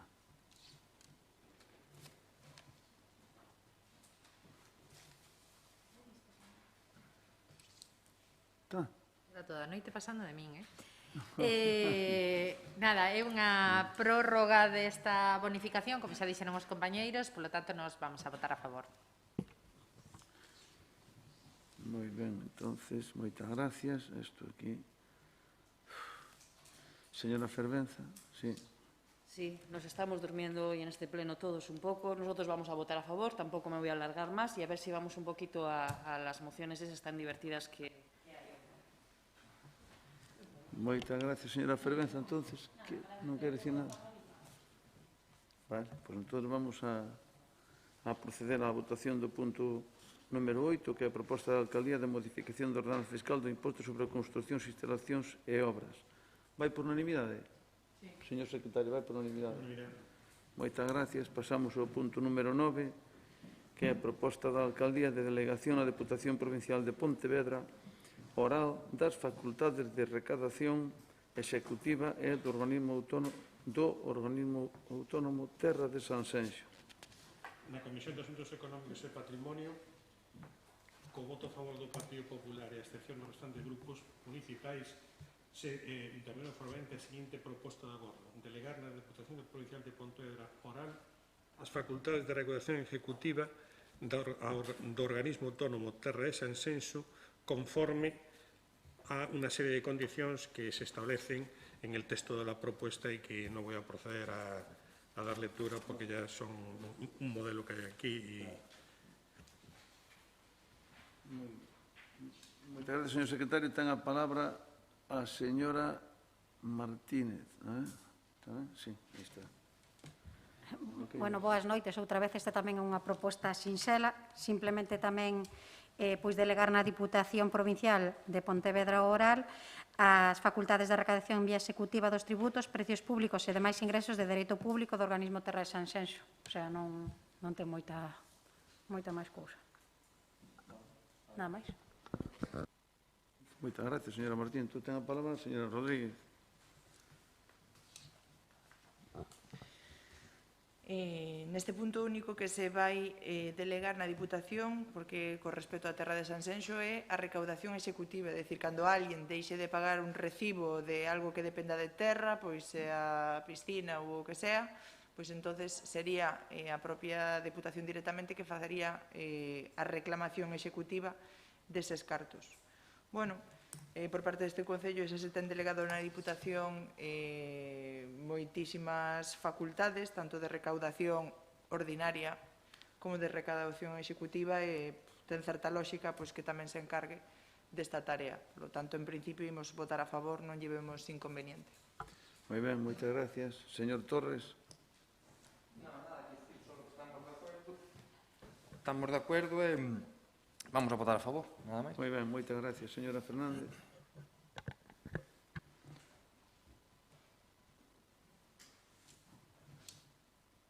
Sí, nós tamén vamos a votar a favor. Efectivamente, a oral tamén se encarga de toda a parte do Concello, só quedaba esta de terra da executiva. Non temos ningún problema. Antiguamente, cando a oral, sí que levaba un tanto por cento moi elevado, pero agora tampouco non é iso, polo tanto, incluso ao Concello nos sale a conta, nos sale ben delegar isto na Diputación, polo tanto, vamos a votar a favor. Moi ben, moitas gracias, señora Fervenza.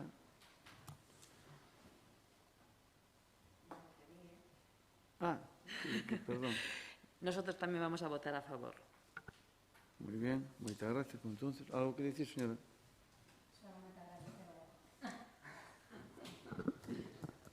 Non se escoitou, Solamente agradecer o voto a favor.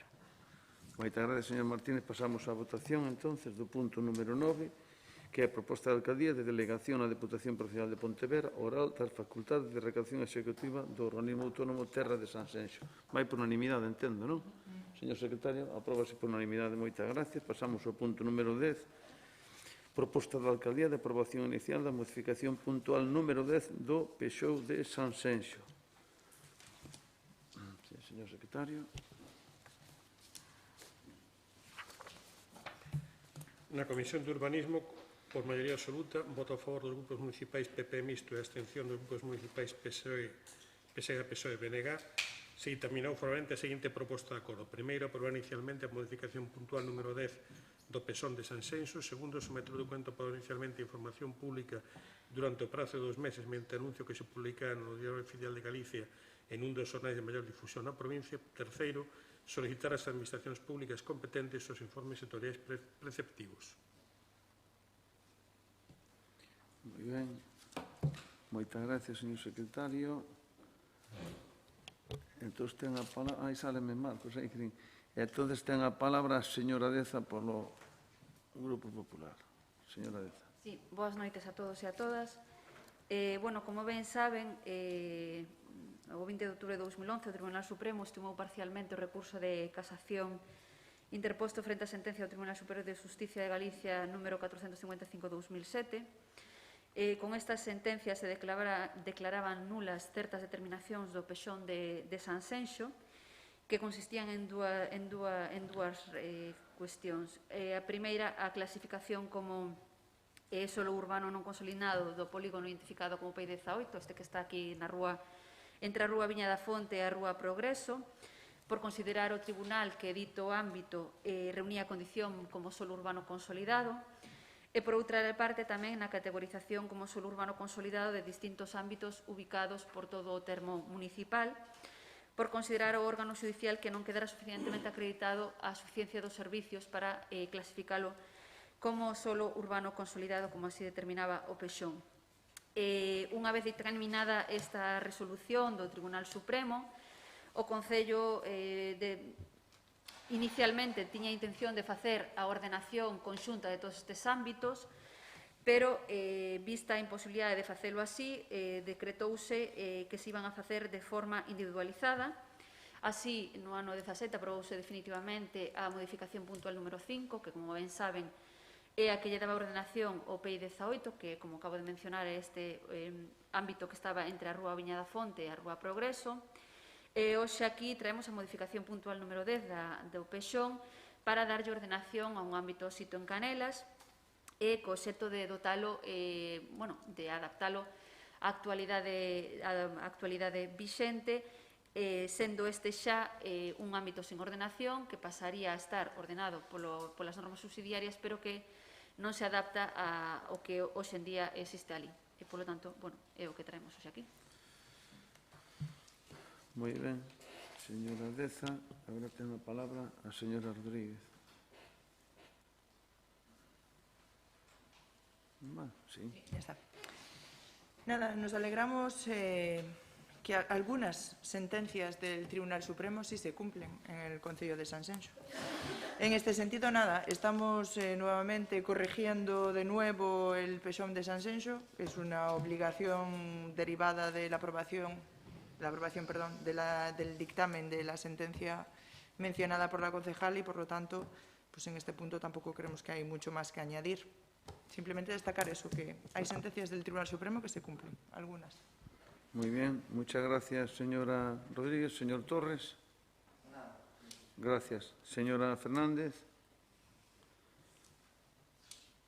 Sí, nos estamos, como é a aprobación inicial, vámonos a abster e mirar con máis detemento a documentación, pero, bueno, a verdade é que é un ámbito que xa está desarrollado, é un ámbito que xa está construído e con todos os servizos, polo tanto, creemos que tampouco non hai moito máis que facer. Pero, bueno, de momento vámonos a abster.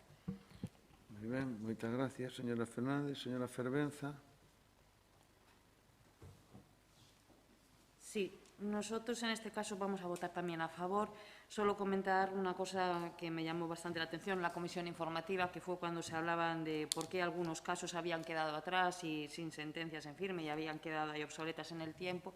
Y nada, recordar lo que un poco comentó incluso el señor alcalde, que fue cuando nos recordó a todos los que estábamos allí que gracias a no haber asistido a juicios y haber hecho una mala gestión legal de todos estos juicios, debido a la señora Catalina Besada, que fue la alcaldesa que usted dejó en su caso, González, cuando usted se fue. Entonces, todo esto es un poco una rueda de todas las malas gestiones que se fueron ejecutando desde el inicio de su labor aquí en Sanxenxo.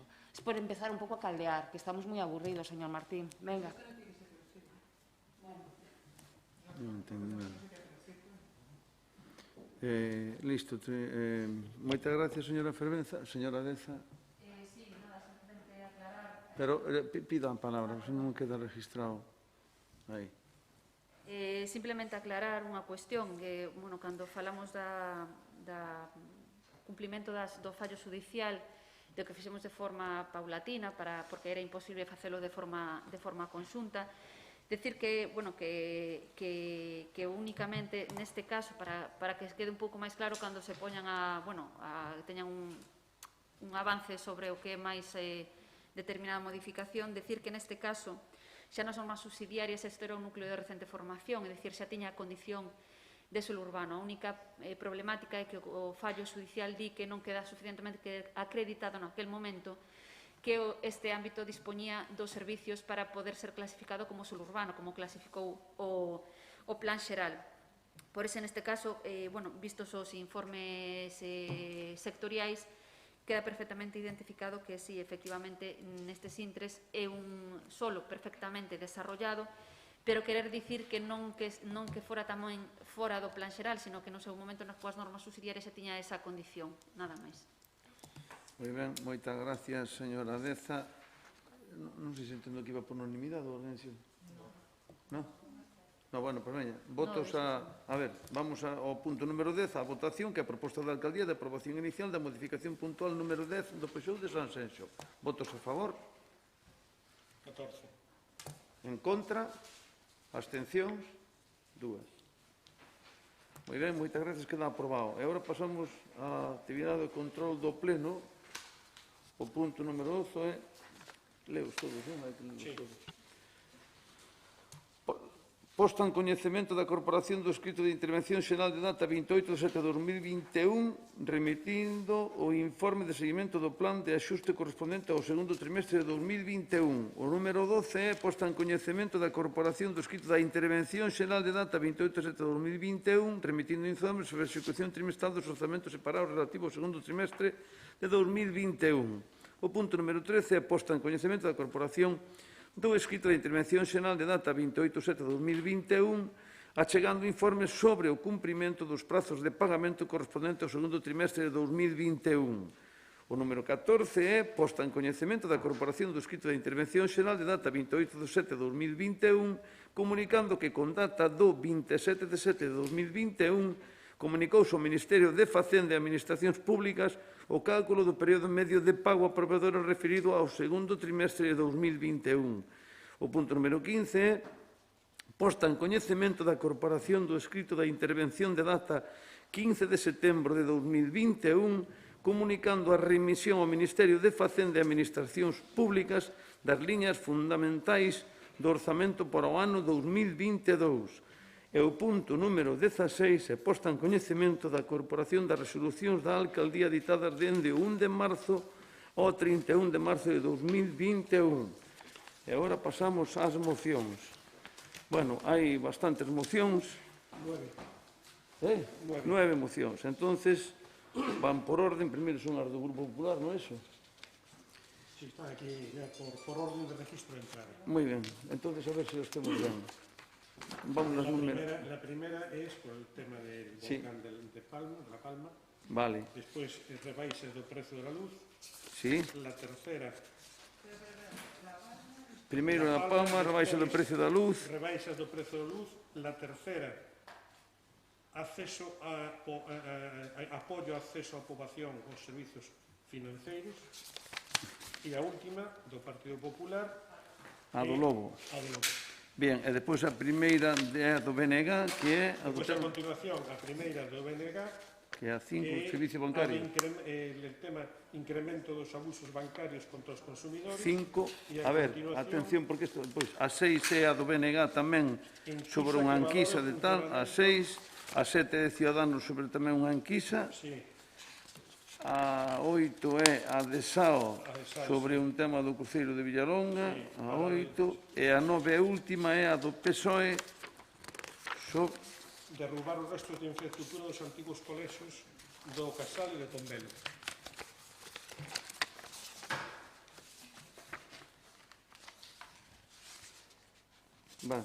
Vale, perfecto. Pois entonces empezamos coa primeira do Grupo Municipal do Partido Popular e ten a palabra a señora Deza, como portavoz do Goberno. Aí va. Moción do Grupo Municipal Popular en apoio aos concellos afectados na Illa de Palma pola erupción volcánica na zona de Cabeza de Vaca. O Grupo Municipal Popular de Sanxenxo, conforme disposto no Regulamento de Organización, Funcionamento e Réxime Xurídico das entidades locais, desexa levar ao Pleno a seguinte proposta de moción. O pasado domingo, 19 de setembro de 2021, e tras varias semanas dunha actividade sísmica cada vez máis intensa, entraba en erupción a zona de Cabeza de Vaca, na Illa de Palma. O paso das coadas de lava no seu percorrido desde o cume ata o mar segue deixando como consecuencia a destrucción de vivendas. Unhas 200 vivendas ata o momento en que se presentou a moción. A destrucción do modo de vida de numerosas familias é unha sensación permanente de incerteza que mantén a todos os canarios co corazón en colleito e que debe ser minimizada pola acción coordinada de todas as administracións. O Concello de Sanxenxo envía unha mensaxe de solidariedade a toda a sociedade palmeira nestes momentos de gran preocupación. Trasladamos todo o noso apoio as persoas evacuadas dos seus fogares e moi especialmente o noso garimo que perdeu as súas vivendas, os seus cultivos ou calquera outro ben baixo a lava. A dor, a angustia e a esperación que sente sentímolo tamén nós. Así mesmo, queremos poñer en valor a resposta do pobo de Palma, o seu exemplo de civismo co que en uns momentos moi duros asumiu as recomendacións das autoridades priorizando a seguridade persoal e colectiva. É unha lección para todos.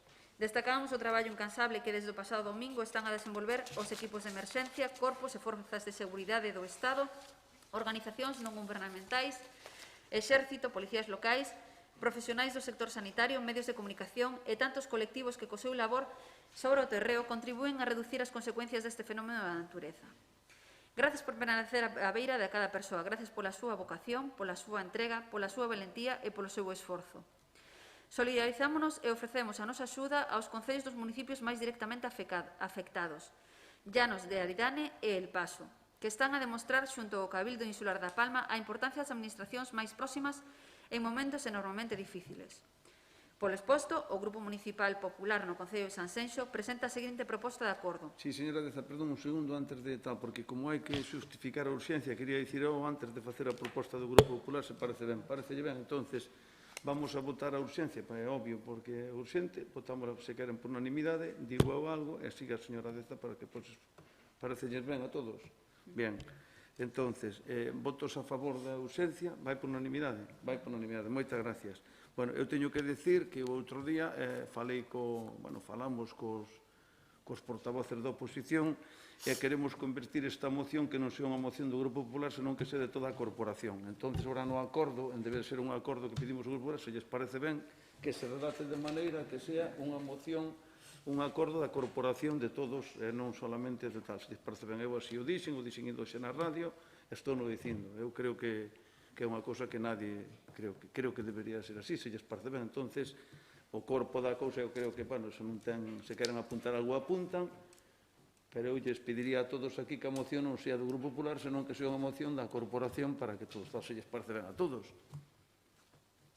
Facémoslo constar así? Se hace constar que es así, que con el apoyo de todos los demás, pero claro, la moción la formula el Partido Popular. Pero como, pero la formulación, ¿cómo podemos darlle... Vamos, eu creo que é un tema tan sensible que non buscamos nós daqui ter ninguna cousa tal que se recolla, que eu así mo fixeron, mo transmitiron eles tamén o outro día, me poden fazer de outra maneira, pero que tampouco lle quedar moitas máis voltas ao asunto, porque eu creo que o consultín incluso lles parecía ben a todos, aos portavoces todos, e todos estaban máis ou menos de acordo, pero todos porque había que mandala, pero... Bueno, tamén ya va a costar así ahora con estas palabras.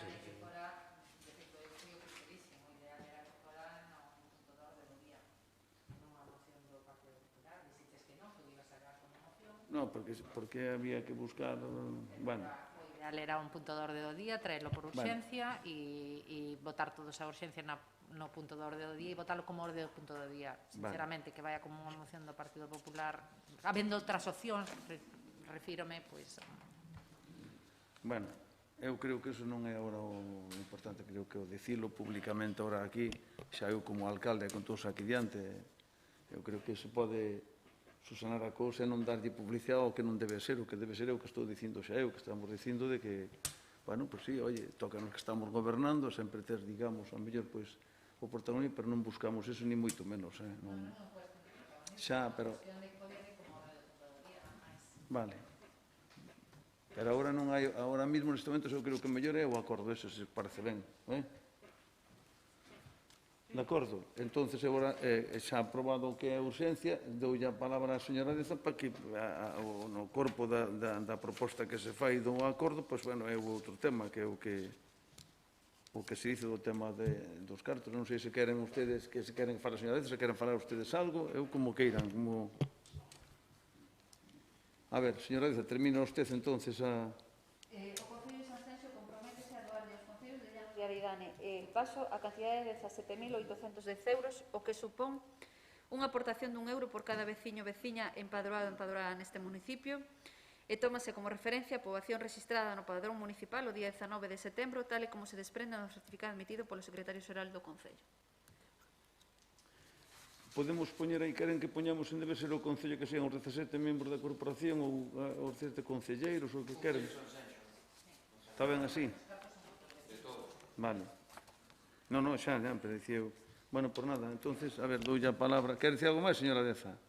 No, simplemente, o que xa veimos manifestando que é un acto simbólico de todos os veciños e veciñas que eu creo que o que fai é demostrar que Sanxenxo manifesta, todos os veciños manifestan a súa solidaridade neste momento coa xente que está pasando tan mal por desgracia. Moi ben, moitas gracias, señora Rodríguez. Eu creo que independentemente de a forma que se lle dé, de como viñera o pleno e demais, o importante é que neste punto estamos todos de acordo e que todos estuvemos de acordo desde o minuto 1 para facer esta iniciativa, polo tanto, pois eu creo que solidarizarse con os nosos veciños da Palma pois é o mínimo que podemos facer agora e se isto pois lles pode servir de algo, pois benvido sea. Moi ben, moitas gracias. Sí, señora... perdón, señor Torres. Sí, decir que desde o minuto 1, cando o señor alcalde a nos tramiteu esta idea, que realmente foi unha idea do señor alcalde. Nos dixemos que sí, é verdad que dixemos que, se todos estamos de acordo, pois de levála todos en conjunto, sí que te comentara, hasta me comentaras que podían facer unha roda de prensa o viernes, eu dixenche que estaba fora e xaste que ibas a mirar, que eu non podía ir, pero nada, o fondo da cuestión que estamos todos de acordo, é unha boa iniciativa. A min recórdame, porque para recibir, primeiro hai que dar. Estas cousas recórdame ao Prestige, cando nós tuvemos o Prestige, que milleiros de voluntarios viñeron a axudarnos, como non, podendo axudarlle porque para recibir hai que dar, axudarlle a Palma, nada, a favor, totalmente. Moitas gracias, señor Torres. Sí, señora Fernández. Non vai? Sí. Agora, sí, nós tamén dende o minuto 1 que o señor Martín propuxo, porque propuxo elevar todo isto en, bueno, como unha moción e lle dixemos que sí no momento e que, por suposto, se podía, as mocións conxuntas aquí neste Concello non pode ser, polo tanto, sí que lle dixemos que mellor era, pois, un punto de orde do día, máis que nada para que non tuvera siglas políticas, un punto de orde do día da parte dispositiva, se vota e xa está. É certo que a mí non me dixo nada dunha rolda de prensa. No, pero creo que se e creo que, ademais, creo que se erraba e que sería un erro de bulto facer unha rolda de prensa para isto. Aquí nós non somos os protagonistas, por desgracia os protagonistas son outros. Estou segura de que van a agradecer moitísimo, simbólico, porque ao final son 17.800 euros, que dada a magnitude da desgracia é un nada. O que sí que esperemos é que se encarguen as administracións competentes que ali imperan, que ademais creo que hai varios partidos políticos que o fagan de maneira urxente, que o fagan de maneira seria, que non se tiren balóns a uns aos outros, que estén do lado dos veciños e que poidan solucionar isto, que ten unha solución delicada e difícil, pero eso, que non pase como Lorca e como tal, e que non se quede no olvido e que xuden a esa xente. Moi ben, moitas gracias, señora Fernández. Non teño que dicirlle que ao mellor tuven eu alguna programa de o que dixen que ao mellor facíamos unha xunta de portavoces, entón díxeme que estaba fora nunha roda de prensa. Perdón, non quero... Ben, señora Fervenza, cando queira. Nada, comentar que non estamos aquí tampouco para hacer política sobre este tema, que por supuesto estamos de acordo con esta iniciativa, que es unha iniciativa que a lo mejor incluso se podría trasladar a outros concellos, estaría moi interesante, que evidentemente estamos todos con el corazón encogido, como decía la señora Deza en la moción, por todo lo que estamos viendo y que esto es un cariño, no deja de ser un cariño y un reconocimiento a todas estas personas que lo están perdiendo todo y que, bueno, que no nos gustaría estar en su piel, nada más. Moitas gracias. Señora Deza, quer dicir algo máis? Recoger el guante, simplemente decir que cierto es un acto simbólico, pero que si todos los municipios, como acaba de decir la señora Fervenza, hicieran esta misma aportación, que es cierto que no deja de ser una cosa simbólica, 47 millones de euros irían para La Palma, que no es poca cosa, ¿no? Aunque los daños se valoran en mucho más, cierto es que si todos los municipios hicieran una iniciativa como esta, como estamos haciendo nosotros hoy aquí, sí sería una buena suma de ayuda para la isla de La Palma, nada más. Moi ben, moitas gracias. Entonces, eu creo que está todo dito. Aprobamos isto por unanimidade, entonces. Vale, señor secretario, queda aprobada por unanimidade. Pasamos á moción seguinte, que é do Grupo Municipal do Partido Popular, instando ao Goberno a adopción de medidas para a rebaixa do prezo da luz. Señora Deza. Sí, Pídala. Aí. Listo. A urxencia. La urgencia, vale. Bueno, a urgencia desta moción ven derivada, como ben saben todos, da subida exponencial que está sufrindo e que estamos sufrindo todos os usuarios, tanto persoas privadas como empresas, como PEMES, como autónomos, polo constante incremento da subida do recibo da luz e, polo tanto, consideramos que a urgencia justifícase nesta cuestión. Sí, entonces, aprobámosla por unanimidade ou sí? Aprobada por unanimidade da urxencia e agora paso usted a ler a moción. Sí. Moción do Grupo Municipal Popular instando ao Goberno a adopción de medidas para a rebaixa do precio da luz. O Grupo Municipal Popular de Sanxenxo, conforme disposto no Regulamento de Organización, Funcionamento e Réxime Xurídico das Entidades Locais, desexa levar ao Pleno da Corporación a seguinte proposta de moción. Exposición de motivos. Nas primeiras semanas do ano 2021, o sistema eléctrico experimentou un encarecemento sustancial dos prezos, acadando niveis por riba dos 90 euros megavatio, que supoñían daquela máximos históricos, co conseguinte impacto negativo na factura eléctrica de familias, PEMES e autónomos. Neste contexto, o pasado 1 de xuño, entraba en vigor o novo modelo de factura eléctrica para os case 11 millóns de consumidores españois acollidos a PVP, precio voluntario para o pequeno consumidor. Daquela, o Ministerio para a Transición Ecológica e el Reto Demográfico animaba aos consumidores a trasladar o consumo de enerxía eléctrica das horas punta aos tramos chan a val, aos de menor demanda. Este cambio nos hábitos de consumo redundaría en menores custos para os consumidores e un maior aforro na factura. Tal é como se recolle na nota de prensa do Ministerio do pasado 5 de maio. Nada máis lonxe de realidade. Son moitos os días nos que os medios de comunicación nos trasladan precios récords consecutivos da luz. En xullo, o precio medio no mercado maiorista acadou os 92,42 euros. En agosto, 105,94. E o pasado 16 de setembro, 188,18. Cuadruplica o valor que marcou durante o terceiro xoves de setembro de 2020, 47,11 euros. A esta subida desbocada do megavatio hora, hai que engadir que en España menos dun 40% de factura de luz depende do precio da electricidade e do mercado. O resto débese aos custos regulatorios derivados da xestión política. Por exemplo, subvencións ás renovables ou ao carbón ou o déficit da tarifa, entre outras. E os impostos, o valor sobre o valor da produción da enerxía eléctrica ou o IBI, entre outros. Polo tanto, unha das vías máis inmediatas para reducir a factura da luz é a rebaixa dos impostos e custes que graven a electricidade, desenvolvendo medidas estructurais que afronten unha verdadeira reforma do sistema eléctrico. Sen embargo, mentres as familias, PEMES, autónomos e todo o tecido empresarial galego, especialmente a industria electrointensiva, están moi preocupados por estas subidas descontroladas do precio da luz, as medidas aprobadas polo Goberno de España non só chegan tarde, senón que son insuficientes e nacen desde a improvisación. Por outra banda, a partida de gasto prevista nos orzamentos municipais non abondará para fronte a estes incrementos do precio da luz, cando as prioridades de gasto deberían ir encamiñadas a atender as necesidades dos nosos veciños. Polo exposto, o Grupo Municipal Popular no Concello de Sanxenxo presenta a seguinte proposta de acordos. Primeiro, o Concello de Sanxenxo insta ao Goberno de España a rebaixar o tipo de gravame do imposto sobre o valor de produción da enerxía eléctrica do 7% ao 0%, modificando a Lei 15/2012 de 27 de decembro de medidas fiscais para a sustentabilidade enerxética. O Concello de Sanxenxo insta ao Goberno de España a modificar a Lei 24/2013 do sector eléctrico para que, entre outros aspectos, determinados custos regulatorios que se trasladan á factura eléctrica, débeda do sistema eléctrico e custes extrapeninsulares, sexan financiados íntegramente con cargo aos orzamentos xerais do Estado.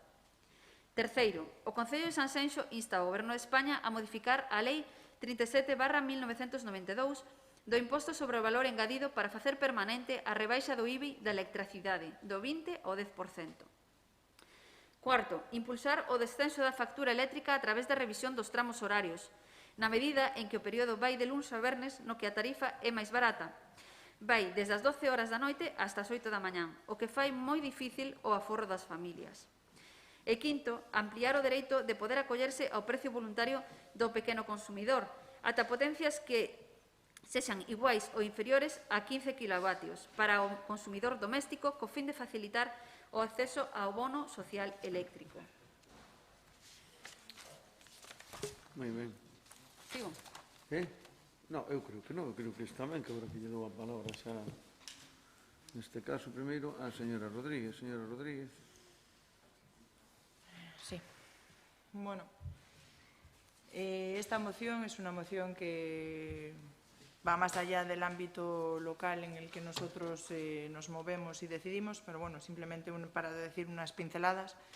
Desde Ciudadanos estamos a favor, evidentemente, de que se haga una reforma integral de la Fiscalía de la Energía y no meros parches, que es lo que se lleva haciendo desde hace años, y por eso creemos que estamos en la situación en la que estamos ahora. Es más, yo creo que debería hacerse una reforma integral, y cuando digo integral de la fiscalidad no me refiero solo al impuesto sobre el valor de la producción de energía, sino también el IVA, el impuesto sobre la electricidad e incluso la gran variedad de tasas existentes. Mientras no se haga esta reforma, pues entiendo que no va a haber una solución al problema que estamos sufriendo todos. Por otra parte, sí que me hace gracia y me gustaría destacar el primer punto, sobre todo, de la moción, que dice que se insta al Gobierno de España a rebajar el tipo del gravamen del impuesto sobre el valor de la producción de la energía eléctrica del 7% al 0%, modificando la Ley 15/2012 de 27 de diciembre de medidas fiscales para la sustentabilidad energética.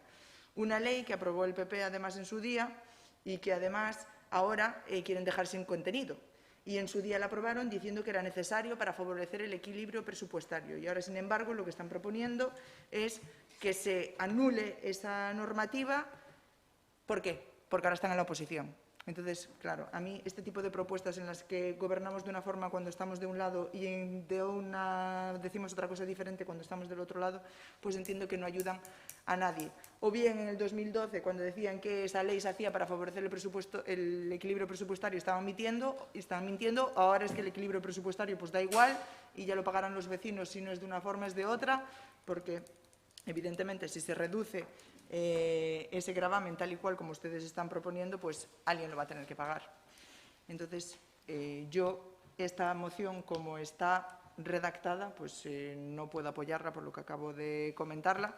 Podríamos apoyarla si, en vez de hablar de la eliminación del impuesto sobre el valor de la producción de energía eléctrica, que consideramos que resulta insostenible a largo plazo, se hiciese y se solicitase más bien una suspensión temporal de este impuesto, cosa que además ya hay antecedentes porque también se hizo en el 2018. Entonces, si se tratase como una suspensión temporal debido a las circunstancias particulares, pues se podría apoyar desde Ciudadanos, pero tal y como está redactada, por lo que acabo de comentar, no. Moi ben, moitas gracias, señora Rodríguez. Señor Torres. Nada, decir, como eu sempre digo, que polo noso voto non se vai perder de, neste caso, aforrar uns poucos cartos a xente, aos españoles. Creemos que sí que é abusivo, creemos que estamos entrando na estación de outono e ben inverno, úsase máis a calefacción, úsase máis as cousas eléctricas, e creemos que é abusivo e insostenible. A parte de todo, tamén defendemos que todo o que se leva no programa, igual que nós o queremos facer, que se cumpla realmente hai unha coalición no goberno, e no programa deles o primer punto prácticamente era ese, que iban a mirar pola luz, que iban a intentar rebaixar a luz, que iban a mirar polas eléctricas, e hasta o momento fixeron todo o contrario do que eles prometeron. Por eso, nos vamos a votar a favor desta moción para intentar axudar aos españoles a que aforren un pouco na factura da luz. Moi ben, moitas gracias, señor Torres. Señora Fernández. Sí, é curioso, non? Porque moitos destos puntos son, bueno, veñen sido defendidas polo BNG dende hai anos, non? O que dicía a compañeira Rodríguez. Por exemplo, o primeiro punto, o que fala sobre o imposto, sobre o valor de produción de enerxía eléctrica, máis coñecido polo imposto de xeración eléctrica, o 7%. Este imposto é o que pagan, bueno, pagado polas empresas produtoras de electricidade. Isto pode levar a pensar que é unha rebaixa pensada para abaratar os custos das produtoras, Mas, en realidade, é máis complexa, porque o que está pasando é que o custo é repercutido no custe da enerxía e iso fai que acabe subindo a factura de todos e todas. Dende o BNG temos unha posición crítica con outros impostos que supoñen unha sobrecarga da factura e apostamos por un cambio de modelo que pase por unha empresa pública de enerxía e a fiscalidade das grandes empresas sexa exixente por outras vías que impiden a súa traslación e os consumidores. Pero, tal e como decía a compañeira, é curioso porque este imposto foi creado polo Partido Popular no ano 2012, no mesmo paquete de reformas que traería a Galiza o problema dos suplementos territoriais e que fixo que 38 millóns de euros tiveran que repartirse na factura de todos e de todas. É dicir, que é o propio PP o que causou estes problemas derivados deste imposto. Agora quere suprimilo porque, claro, unha cousa é gobernar e outra cousa é estar na oposición. A falta de criterio é bastante importante, pero sí é certo que nós tampouco non estábamos de acordo con ese imposto. Efectivamente, ese imposto foi suspendido temporalmente polo PSOE noutros picos de suba de prezo. Agora a ministra de Transición Ecolóxica insinuou que podería repetir a medida, pero é certo que non o fixo. Entón, a verdade é que nós, xa levamos unha moción no pleno anterior en onde pedíamos a baixada do IBI, onde pedíamos modificar a lei do sector eléctrico. Si creemos, por exemplo, que aquí non se di, pero que sí que se debería garantir a suministración eléctrica a toda a poboación establecendo medidas para que non se lle poida cortar a luz a ningunha persoa sin recursos, que seguramente neste inverno vai habelos. E dende o BNG seguimos insistindo, nos vámonos a abster, porque tampouco non vemos nada máis que a hipocresía do Partido Popular a hora de expoñer a moción, sabendo que les crearon a propia lei que agora queren quitar, pero, bueno, nós sí que seguimos insistindo en instaurar a tarifa eléctrica galega para que abarate a luz, porque, aínda que a señora Fervenza no anterior pleno mo negaba e ten documentación, pero de sobra, que Galiza é excedentaria na produción eléctrica e o forte impacto medioambiental e social derivado dese papel produtor estámoslo comendo os galegos e as galegas. Entón, que menos que se nos abarate a factura da luz e non que sexa moitísimo máis cara que incluso en outros lados cando nos trasladamos esa luz para outros lugares. Entón, bueno, vámonos a abster. Moi ben, moitas gracias, señora Fernández. Señora Fervenza.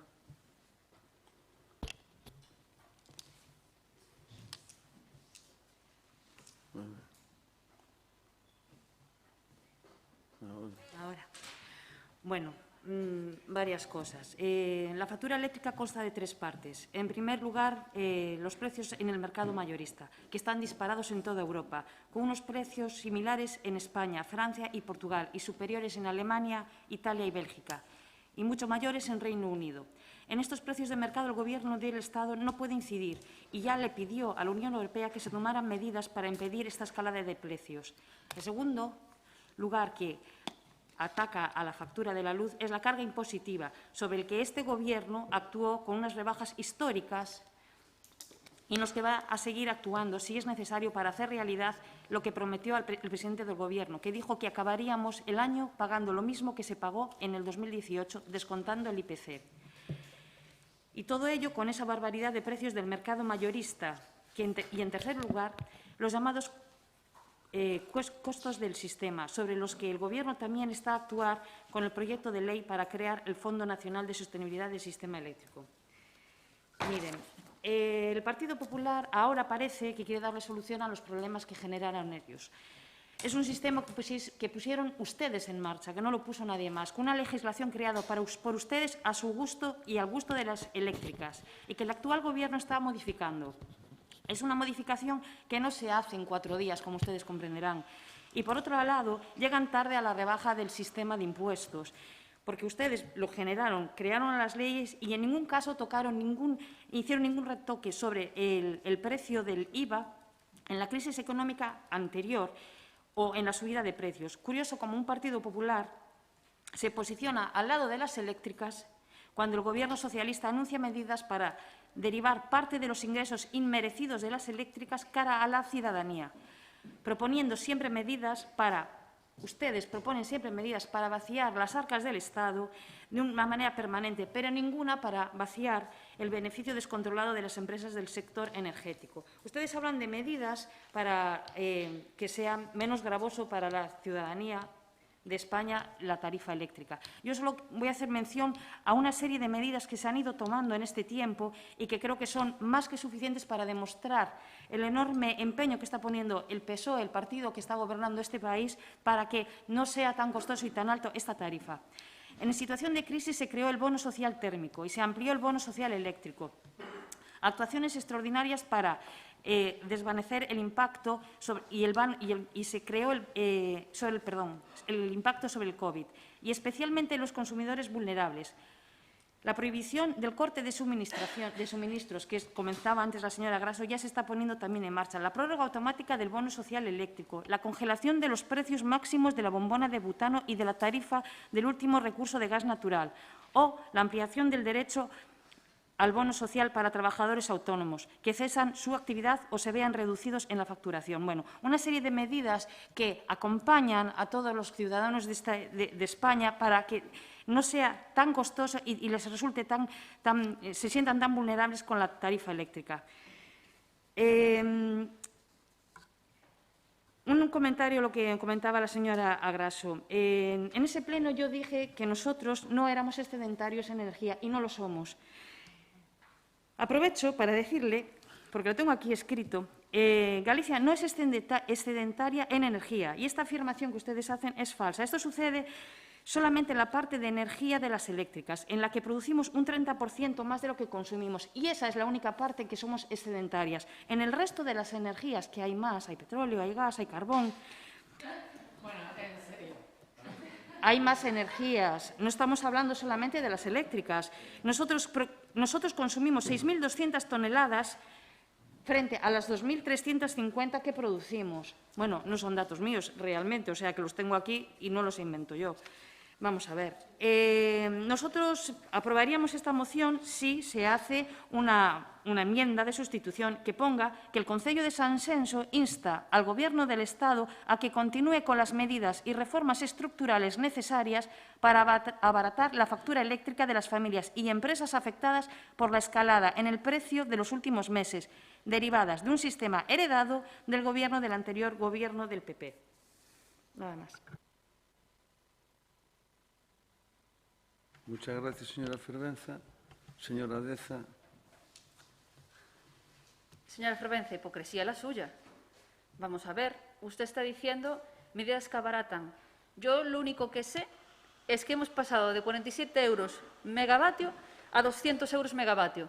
Yo no sé si ustedes han mirado su último recibo de la luz, pero en muchos negocios de este ayuntamiento se ha incrementado un 40% el recibo de la luz.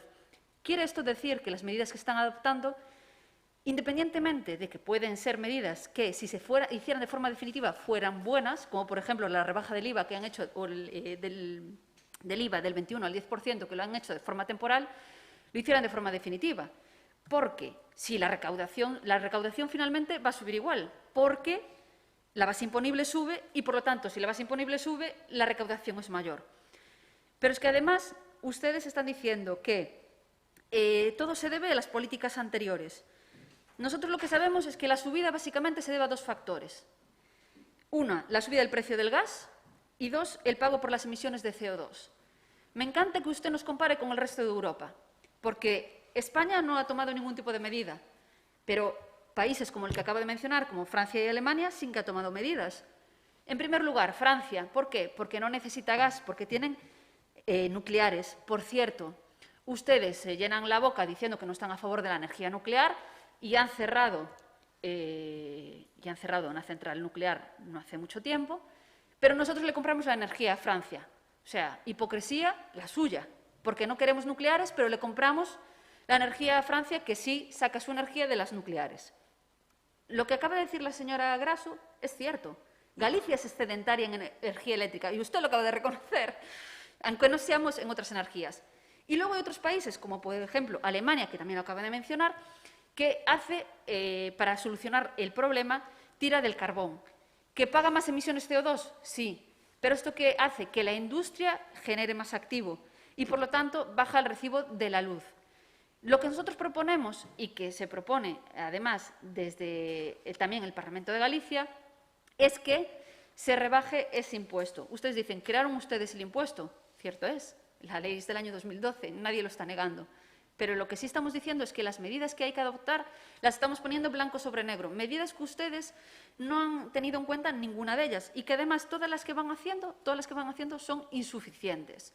Lo que tienen que hacer es sentarse en la mesa y ver realmente cómo se traslada ese coste al vecino, porque el vecino lo está pagando, las empresas lo están pagando.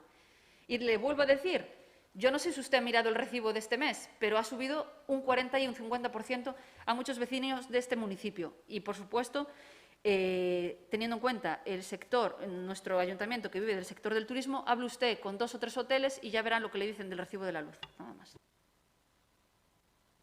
Muchas gracias, señora Deza. Señora Rodríguez. Nada, yo reiterando en lo mantenido al inicio, no anuncié en su momento, aunque creo que por las palabras que dije quedó claro, pero nosotros nos vamos a abstener en este caso, no evidentemente porque no creamos que hay que hacer algo y porque el tema de la luz está siendo evidentemente un problema para todos, sino que eso es evidente, sino porque la solución que proponéis entendemos que no es la correcta y que además con este planteamiento que hacéis, pues lo he dicho anteriormente, pues se ve un poco el plumero en el sentido de que no opinamos lo mismo cuando gobernamos y cuando estamos en la oposición. Reiteramos que sí, lo que se plantea, sí que lo que creemos realmente que sería una solución sería acudir, al menos de forma inmediata, a una suspensión temporal, como ya se hizo en el 2018, y abordar una reforma integral del sistema, pues evidentemente ya a medio-largo plazo, pero inmediatamente creemos que la suspensión temporal sería la solución y no la que proponéis. Por eso nos vamos a abstener, no porque neguemos el evidente problema que estamos teniendo todos con nuestras facturas de la luz. Moitas gracias, señor Rodríguez. Señor Torres, nada que dicir. Señora Fernández.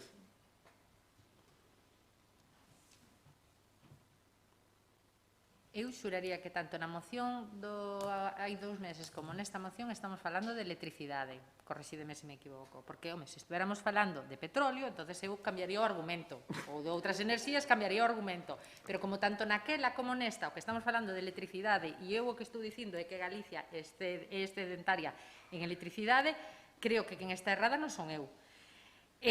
A todo isto, dígame vostede, a ver que comunidade autónoma de España nos gana en petróleo. Creo que ninguna.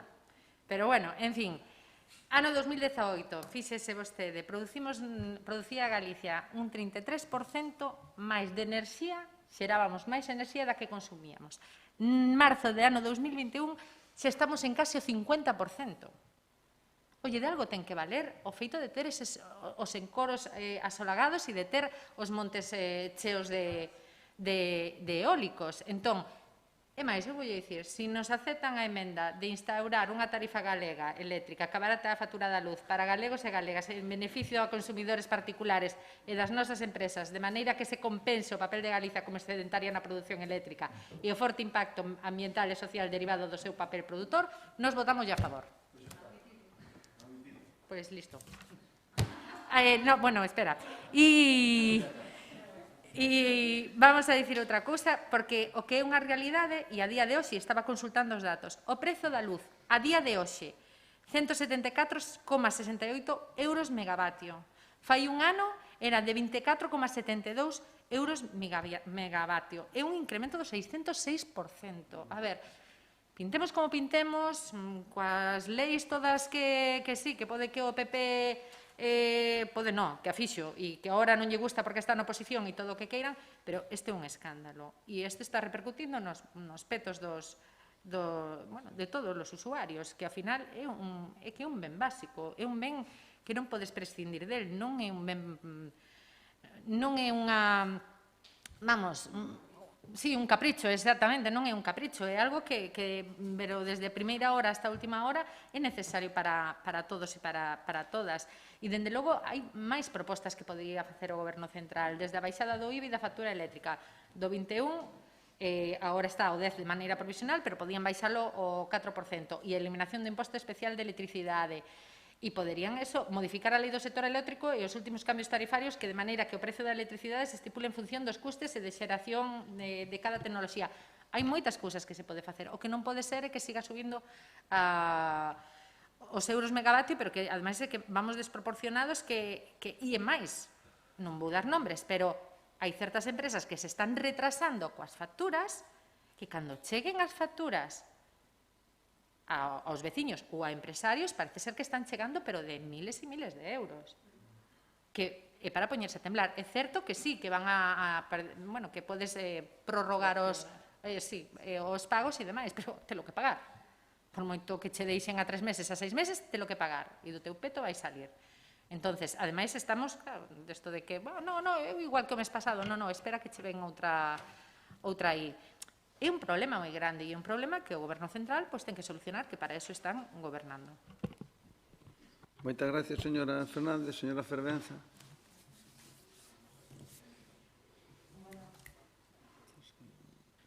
A mí me gustaría ver qué medidas iban a fomentar desde el Partido Popular para acompañar a todos los vecinos y a vecinas en situación de vulnerabilidad, porque ustedes tienen una sensibilidad especial para estar con las clases que menos favorecidas están. Se caracterizan precisamente por eso. Miden al dedillo lo que necesita cada persona al mes y son capaces de tener esa sensibilidad y hacer esas apuestas económicas. Y la muestra está en todo lo que han hecho en el tiempo que estuvieron gobernando, precisamente a ayudar a los que más lo necesitan.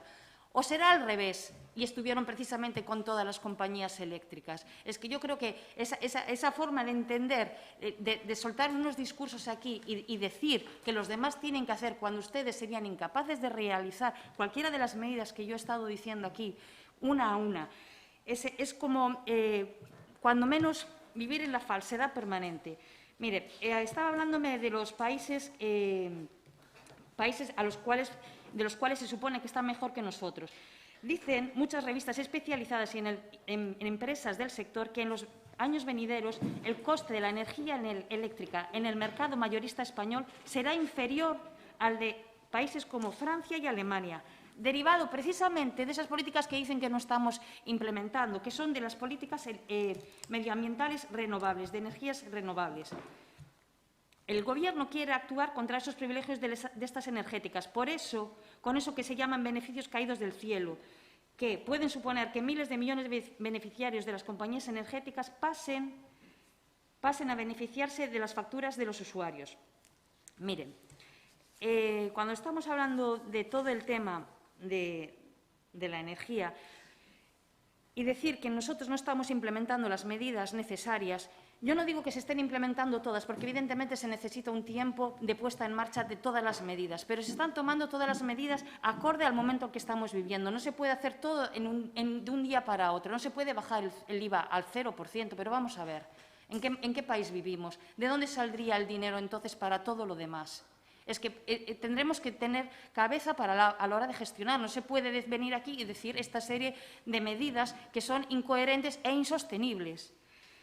Mirad, este Gobierno, el Gobierno del Estado, anunció nuevamente medidas para luchar contra la subida indecente derivada de los costes del mercado mayorista y sobre los que este Gobierno no puede actuar, pero reduciendo la carga impositiva con la ampliación de la supresión del impuesto de generación eléctrica del 7%, que es lo que comentaba hace un momento la señora Fernández, y la reducción del IVA desde el 21 al 10. Me gustaría ver si ustedes serían capaces de haber tomado una medida similar y ahora están pidiéndonos el 0%. Yo creo que sí, esto es una falta de respeto a todas las medidas y a toda la forma de trabajar de un Gobierno que está haciendo todo lo que está en sus manos en la actualidad y que hará más, porque sabe que esto es algo muy importante para todos los vecinos y las vecinas y para las empresas.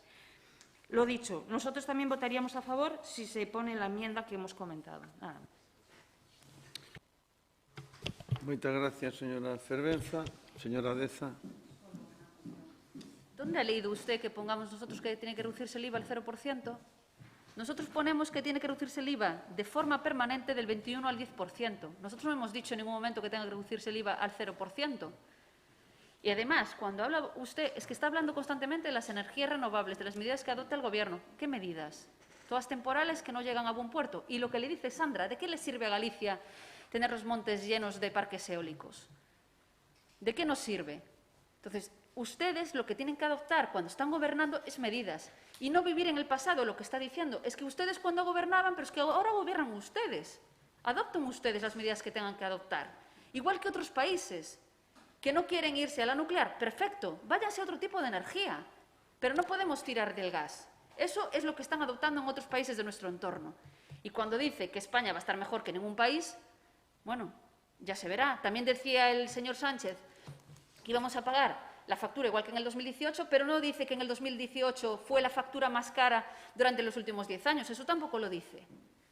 Entonces, mire, lo que tienen que hacer ustedes es responsabilizarse de lo que hacen cuando lo hacen y de adoptar las medidas cuando tienen que adoptarlas y no pensar si la ley la aprobó el PP o la aprobó el partido que fuere. Lo que es cierto es que ustedes ahora tienen que coger el toro por los cuernos y adoptar las medidas ustedes que correspondan. Y olvídense de si el PP hizo o dejó de hacer. Moitas gracias, señora Deza. Algo máis? Algún ou non? Pasamos á votación, entonces. Bueno, seguir incluir el... Sí, entonces... No, sí, pero vas a votar a favor. Bueno, Le pasa la literatura e punto. Pero pode repetir outra vez para que todos nos enteremos ben de que é. A ver. Non cambie. Facer unha tarifa galega tal a mí parece ben.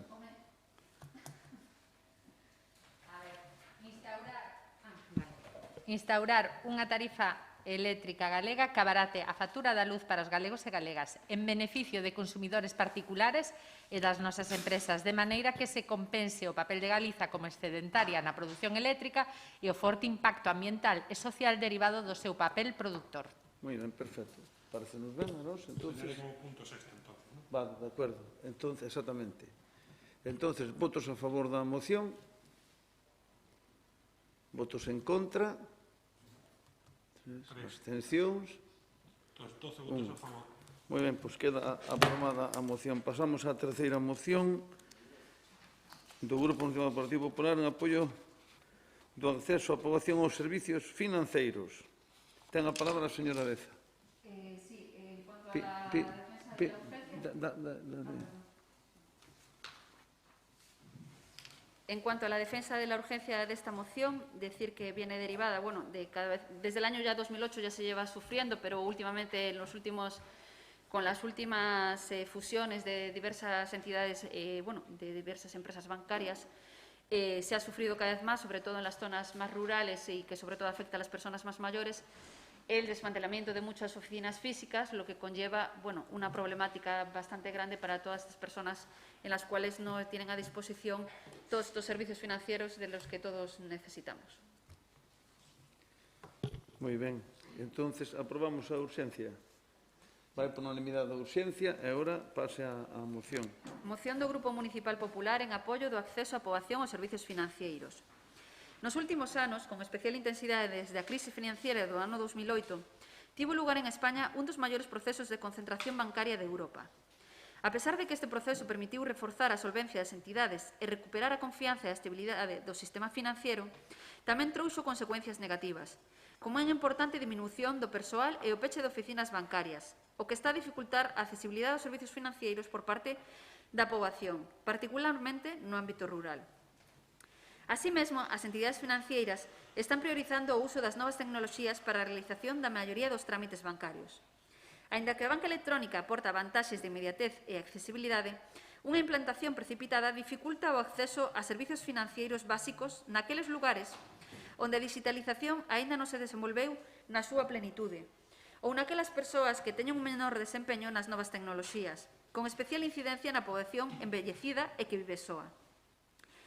Todas as administracións públicas, en colaboración coas entidades financieras que operan en Galicia, debemos garantir que toda a poboación galega, con independencia do seu lugar de residencia e da súa idade, teña acceso aos servicios bancarios e financeiros, prestando especial atención ao ámbito rural e á poboación envellecida.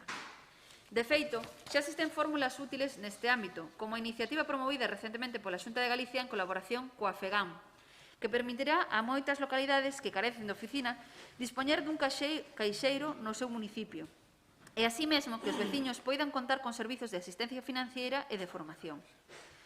Ademais, a través dos organismos autonómicos de consumo, tamén se traballa na defensa dos usuarios de banca mediante a organización de campañas informativas e prestación de asesoramento en materia de servizos financeiros. Dende o noso grupo valoramos estas medidas, pero consideramos que debe existir unha coordinación e unha planificación a nivel estatal para que realmente sexan eficaces, tal e como se aprobou por amplísima maioría no Senado de España.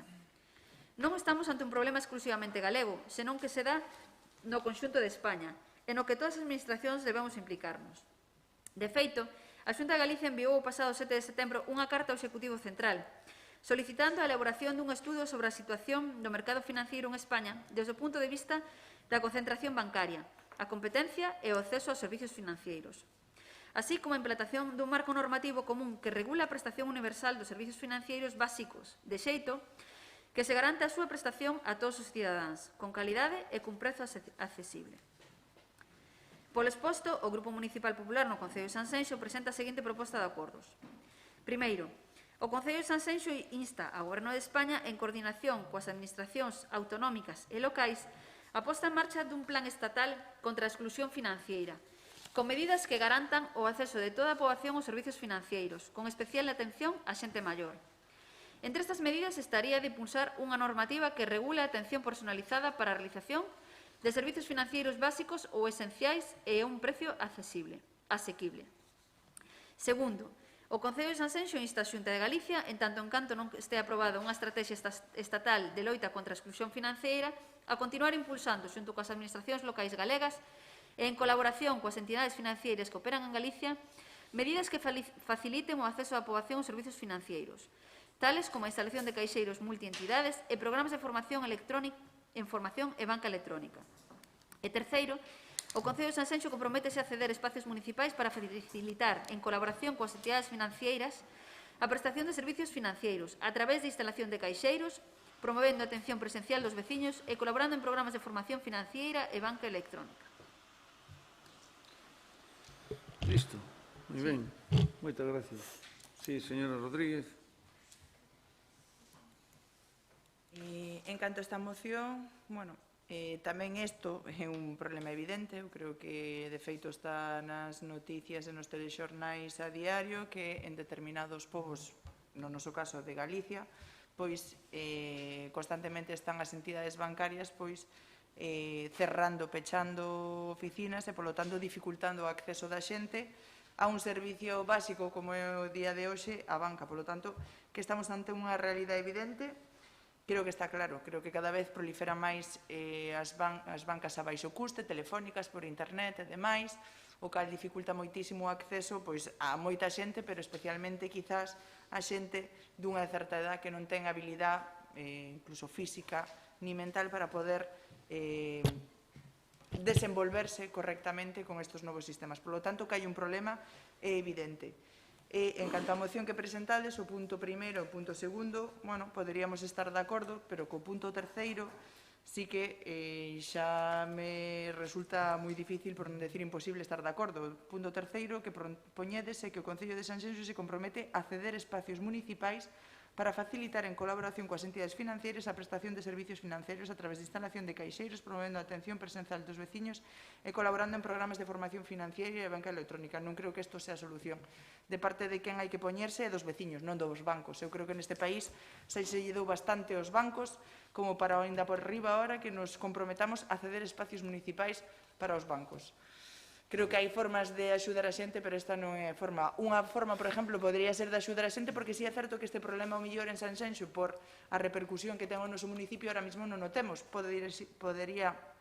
Podemos chegar a telo en determinadas zonas, pero non en Sanxenxo. Pero, aínda así, habría formas de axudar, porque o mellor podría ser unha forma de axudar unha cuestión que, de feito, creo que se tratou aquí en outras ocasións por outros temas, pero, por exemplo, un compromiso por parte do Concello de retirar os fondos ou de non traballar con aquelas entidades que teñen este tipo de comportamentos. Eso, o mellor, sería un compromiso solidario coa xente que ahora mesmo xa está padecendo este problema e que o mellor que eles amenacen solo con retirar os fondos non tería repercusión, pero se moitos concellos o facemos, o mellor sí que tería un efecto. E iso para min sería poñerse de parte da xente e non de parte dos bancos, que aquí o que estamos dicindo é que a por riba de que marchen que llevamos a ceder espacios municipais.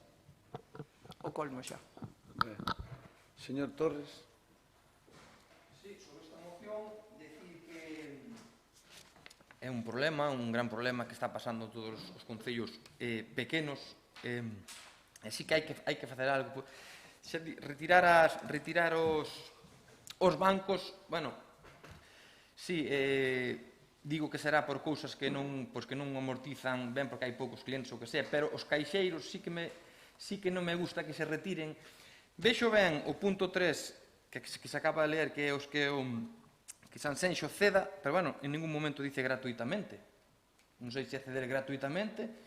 Ceder espacios, sí, pero eu non leo gratuitamente. Gratuitamente tampouco me gustaría, polo que acaba de decir, porque é un espacio de todos, e o banco non deixa ser unha empresa que vai a sacar repercusión deso, pero sí ceder espacios. E nada, vamos a votar a favor, nada máis. Moitas gracias. Sí, señora Fernández.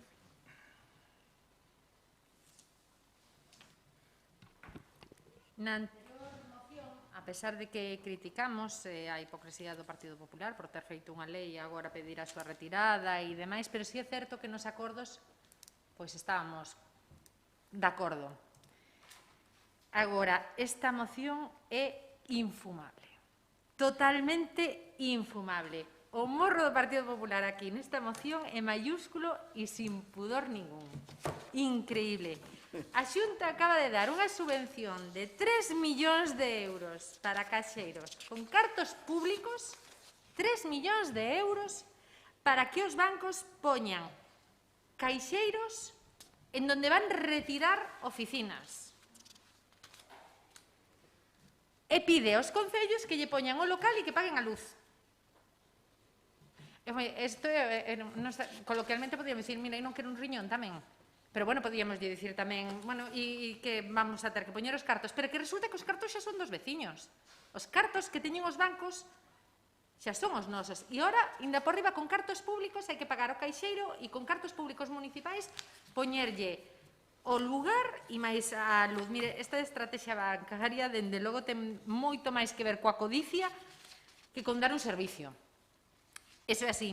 E temos que recordar que cando as caixas de aforros galegas pasaron a ser un banco privado, se lles dou máis de 9.000 millóns de euros. Xa está ben. Eu creo que xa está ben. Creo que xa lle demos cartos bastantes á banca, como hai ahora ainda por riba, e que os estamos premiando, a Xunta está premiando aos bancos que retiran oficinas. Vostede retira a oficina, que é un servizo, sobre todo para a xente maior, sobre todo no rural, moi necesario. Entonces, premio, quitamos vostede a oficina e eu premio con 3 millóns de euros para que poña un caixeiro. Iso sí, a electricidade do caixeiro e máis o sitio onde vai o caixeiro que se encarga o Concello. De que se encarga o banco? Solo de recibir 9.000 millóns de euros e máis 3 millóns de euros para facer os caixeiros?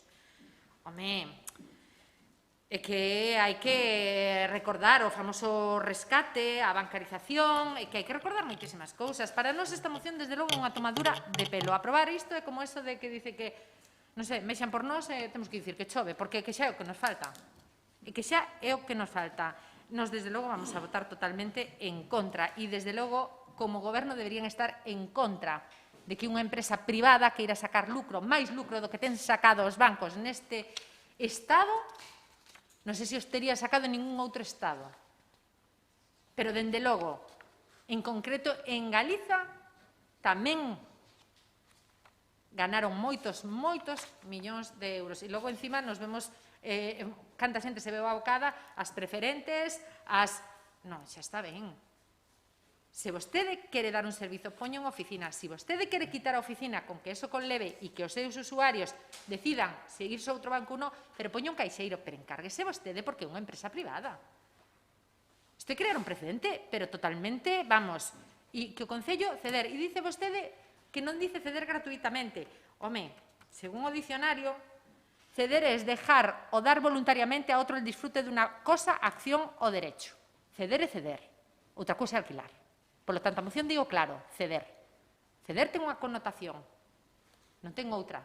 Outra cousa que vostede quere darlle outra lectura, pero ceder é ceder gratuitamente, voluntariamente a outra persona ou empresa ou cosa. Dice ben claro o dicionario. Por lo tanto, esta moción é unha tomadura de pelo, unha máis. A ver, señora Fervenza.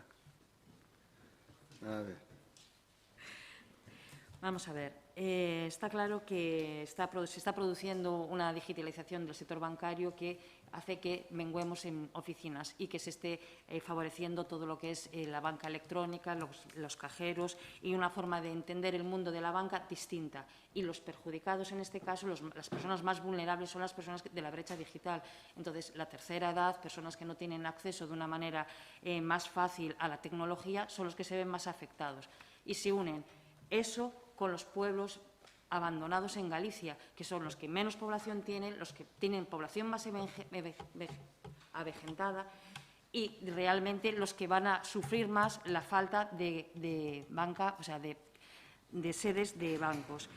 Desde el año 2008, en Galicia no ha dejado de bajar los números de sedes de oficinas, pasando de 2.539 a 1.231. Pero es que tenemos un caso muy sangrante que es el de Abanca, porque es la entidad con más red a nivel autonómico y que es la que está cerrando en este momento oficinas de una manera más rápida y sin tener ningún tipo de miramientos en donde lo está haciendo. Esta entidad, Abanca, en este caso concreto, no podemos olvidarnos lo que nos estaba comentando la señora Fernández, que es un banco que ha comprado una caja de ahorros por 9.000 millones de una manera rápida, que se la compraron ustedes cuando estaban gobernando, y fue una gestión nefasta y desastrosa y ahora está produciendo estas consecuencias. Estas consecuencias, vender a un banco en estas características, al cual no vamos a poder de ninguna manera consensuar que se mantengan abiertas ningún tipo de bancos, de cajas, en los sitios donde menos población hay, evidentemente va a perjudicar a muchísimas personas. La única forma, en este caso, de luchar contra algo similar no es, a lo mejor, pensar directamente en seguir estructurando y fomentando entidades en todos los sitios. Hay que tener en cuenta las poblaciones que viven, cómo ser capaces de llegar a esa población y de qué manera. Y probablemente, porque es imparable. Lo que sí es imparable es la digitalización y la forma de entender la banca. Entonces, hay que buscar otra serie de medidas. Nosotros estamos de acuerdo en que sí que hay que dirigirse al Gobierno de la Nación para que se promueva un marco normativo que permita esa nueva forma de atender a la ciudadanía sin que se sienta nadie excluido. Y a lo mejor no pasa tanto por seguir fomentando nuevas sedes, sino como otras formas de hacer llegar la tecnología a las personas más vulnerables. De todas maneras, los otros puntos, evidentemente, son, como dijo aquí mi compañera, infumables. Ceder es ceder, no es alquilar, ni es vender, es ceder. Y yo creo que le hemos cedido mucho ya a Banca y a otras entidades bancarias como para seguir cediendo. Nada más. Muchas gracias. Señora Beza. Lo que sí es cierto es que el problema de la centralización y el problema de la eliminación de entidades bancarias lo que provoca, además, es un problema demográfico, porque esto también provoca que muchos de estos pueblos del rural acaben estando abandonados, como acaba de decir la señora Fervenza, y por lo tanto se produce un problema demográfico importante en la Galicia rural y en la España rural. Nosotros lo que proponemos, y que es un convenio que además, como acabo de mencionar, se firmó con la FEGAM, al que por cierto se adhirieron 38 ayuntamientos y no del PP, de todos los colores políticos, en los que se hacen este tipo de medidas, como la instalación de cajeros automáticos en dependencias municipales y en el tema de la formación financiera para la banca electrónica, para que la gente que no tiene esos recursos pueda tener un recurso más próximo a donde reside. Y lo cierto es que el que tiene las competencias para hacer ese marco normativo es el Estado, con lo cual un problema que se ha venido generando desde el año 2008 debido a la fuerte crisis que padecimos va a ir creciendo si no se toma algún tipo de medida. Y es lo que pretendemos con esta moción, que esas medidas se tomen cuanto antes mejor, porque si no, lo que vamos a provocar es que al final todos esos pueblos acaben totalmente desiertos. Y además lo que vamos a provocar es que toda esa gente también no pueda utilizar esos servicios, como además es lógico, porque no tienen la capacidad o no ahora mismo para poder tener todos los servicios, no que no los sepan utilizar, me refiero, sino que no tengan la disponibilidad, porque esos pueblos, al estar abandonados, tampoco quieren ir, pues la fibra tampoco quiere llegar allí, o otros medios para que puedan disponer también de esa banca electrónica. Lo que se trata con esto es eso, acercar al ciudadano todos estos servicios financieros. Y si con ello podemos poner a disposición dependencias municipales, pues es lo que se propone y lo que han hecho otros municipios, no el Ayuntamiento de Sanxenxo, nada más. Moi ben, moitas gracias, señora Areza. Algo máis? Nada. Sí, a ver. Sí, quer... Señor Torres, quer dicir algo? Sí. Eu dicir que en principio vía necesario facilitar aos veciños esa axuda que os bancos non lle dan, que lle están sacando. Era unha maneira de facilitarlle, pero vou ceder, e vou fazer caso ás miñas compañeiras, e voume abster, porque realmente se eu ceder o espacio público gratuitamente non estou de acordo, porque o banco é unha empresa moi solvente como para cederlle eso. Nada máis, dicir que voume abster. Moi ben, moitas gracias, señora Fernández. Sí, efectivamente, claro, hai un problema de... Seguramente non lle é rentable algunhas das oficinas. É unha empresa, é un negocio, se non lle é rentable que pechen.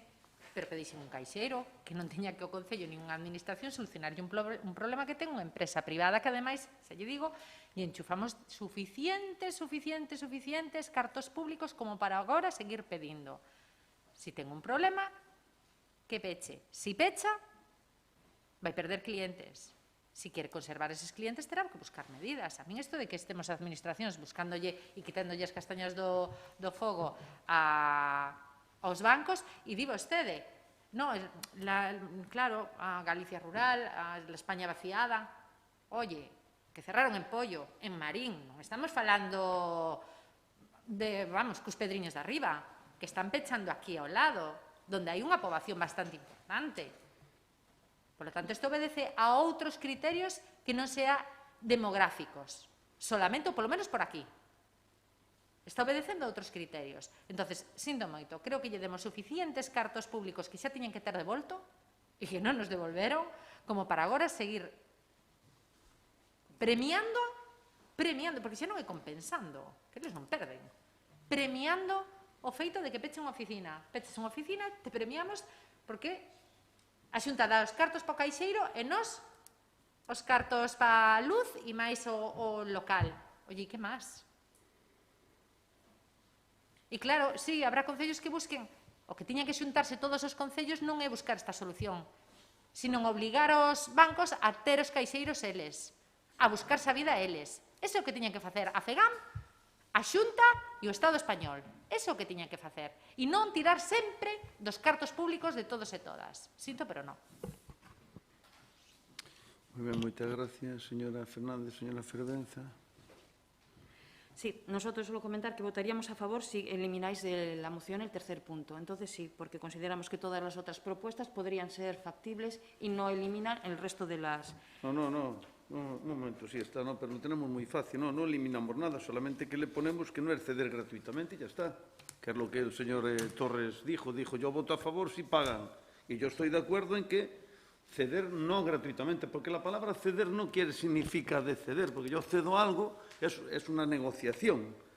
Yo no cedo, bueno, no vamos a entrar ahora aquí en el debate de las palabras. Entonces, yo estoy de acuerdo que en el punto 3, y si mis compañeros están de acuerdo, se pone no ceder gratuitamente, sino que se ceda, pero negociando un convenio, lo que sea, si hiciera falta. Hay que tener en cuenta que Sanxenxo tiene ahora mismo 8 entidades financieras, 8 oficinas bancarias, ¿vale? 5 en Sanxenxo, 2 en Portonovo y 1 en Villalonga. Y ojalá las conservemos durante mucho tiempo y estamos servidos. Esta moción también es un poco un apoyo a todos esos pueblos de España. Imagino que se están presentando muchos ayuntamientos. Sanxenxo no tiene un problema ahora mismo ni de cajeros, ni de entidades financieras, ni nada. Gracias a Dios. Pero yo creo que es que está bien de poner el aviso en tal de que se debe regular. Entonces, si en el punto 3 están de acuerdo en que hay que poner, yo no estoy de acuerdo en cederlo gratuitamente, tal y como tal. Si ponemos que será cedido, pero no gratuitamente, o buscar la forma de ponerlo, de redactarlo como quieran. En ningún caso gratuitamente. Pues en ningún caso gratuitamente. María. Coma, en ningún caso gratuitamente. Perfecto. Coma, acceder. ¿Estamos de acuerdo así con todos? Sí. Sí, claro. A ver, espera, para ordenar un pouco o debate. Estamos de acordo entonces a que non vai ser gratuitamente. Todos votan a favor da moción. Ahora, perdón. Un momento, en ningún caso gratuitamente. Bueno, como dixo Vanessa. Bien. Sí, Vanessa. No, yo simplemente es que como en el turno este no hablé porque no sabía que se iba a acceder a tal, simplemente quiero decir que yo lo que criticaba principalmente de la moción era efectivamente este tercer punto, por lo que dije desde el principio que no me parecía que lo que había que solidarizarse era con los vecinos, pero no con los bancos, que bastante nos habíamos solidarizado en este país ya con los bancos, como para ahora aprobar esto. Entonces, si se incorpora el tema de ceder gratuitamente, yo también cambiaría mi voto y votaría a favor, pero también me gustaría dejar constancia de que quizás se podría pensar en otras medidas también para apoyar este tipo de iniciativas, como la que mencioné antes, de incluso valorar el compromiso de dejar de trabajar con entidades bancarias que entran en ese tipo. Bueno, que se valore de cara al futuro. Esto lo voy a aprobar, pero vamos, quiero decir que de cara al futuro que se valore otro tipo de medidas. Bueno, eso sí, que se valora, pero es muy complicado porque no podemos hacer eso, porque tú le tienes que facilitar al ciudadano que deposite dinero, cuantas más cuentas bancarias, mejores. Yo creo que eso que Sí, pero no me el refiero al ayuntamiento debe ciudadano. tener, pero el ayuntamiento debe tener cuentas en todas las entidades financieras, ¿no? Creo yo. Es una manera de apoyar también, patada. A mí eso me parece ya un pouco máis delicado. Non vai desencaminado o tema, pero para meter na moción creo que dá mellor co punto 3. Sí, vale, por de acordo. Entonces, Deza, cerramos aquí o debate, votámoslo ou queredes falar algo máis? Porque senón faltan máis mocións, eu digo por chapar, faltan... Sí. Entonces, con esta modificación, reitero, en el tercer punto, o Concello de Sanxenxo comprométese en ningún caso gratuitamente a ceder espacios municipales tal. Claro. Está ben así? Vamos a ver. Bueno, pero votamos os demais a favor. Home, pois tes un problema, porque nós tamén íbamos a votar a favor a túa, pero se votas en contra non che vamos a votar a favor a túa. Entonces, como comprenderán, non vamos... Home, nós íbamos a votar a favor a túa. A ver, nós íbamos a votar a favor a do BNG. Resulta que se ti non votas nos en contra, como comprenderás... Pero se xa che votei a favor a unha antes. No, pero non ten nada que ver. Que No, casi, se eu incluso dixen a portavoz que había que refundir todo nunha, de pactalo contigo. E dixo que non querías, ou non sei se falou contigo ou non, pero que... Non chegaste a falar, claro, porque eu dixo, oye, hai unha moción... Eu creo que te estás... Bueno, pero é igual, entonces, Sandra, ti pensou ben, porque é unha pena.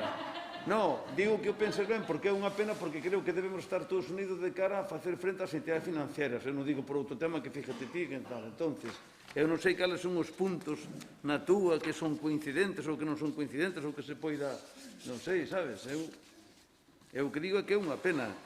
Claro, pero é que donde pos ceder no gratuitamente, podelo ceder por 5 euros ao mes, entendes? Bueno, pero...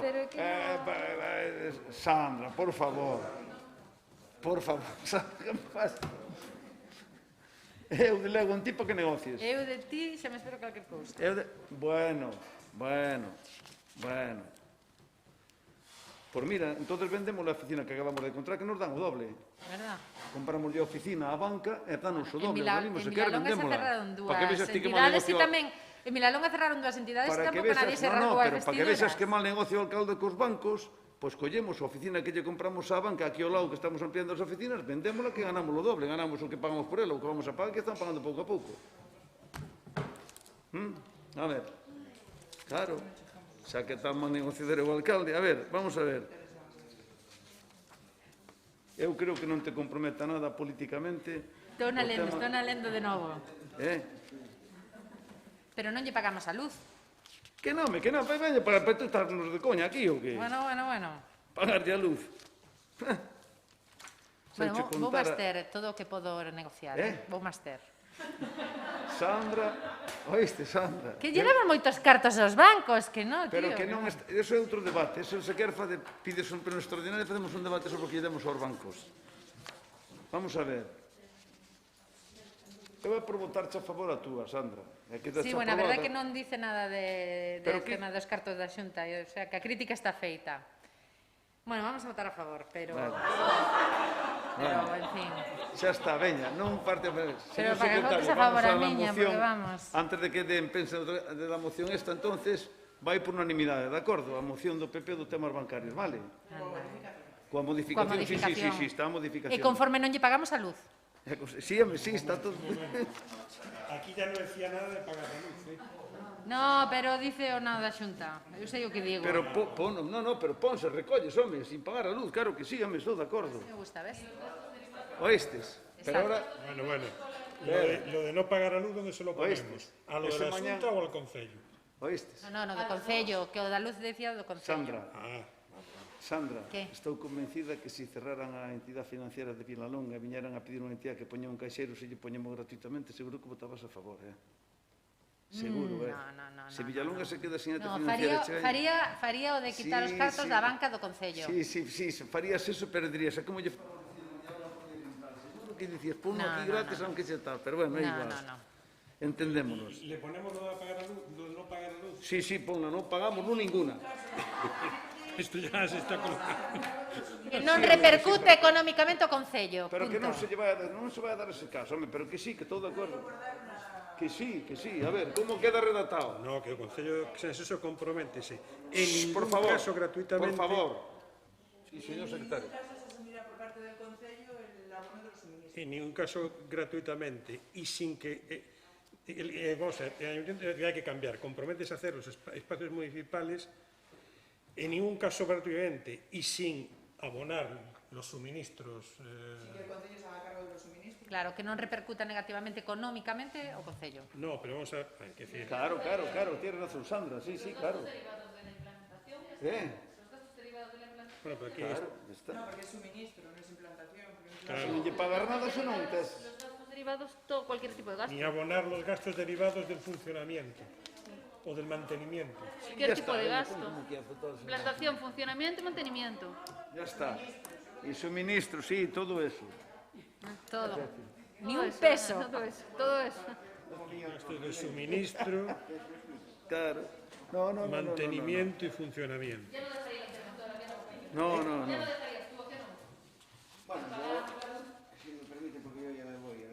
No, antes de irse lo que me dijo usted a mí, que me preguntaron y tal, que vayan rápido. No, me acaba de decir el señor interventor que el dinero puede ir esta misma semana a los dos ayuntamientos de A Palma que hemos aprobado. Sí, pero bueno, yo no era de eso, era referente. Sí, pero antes.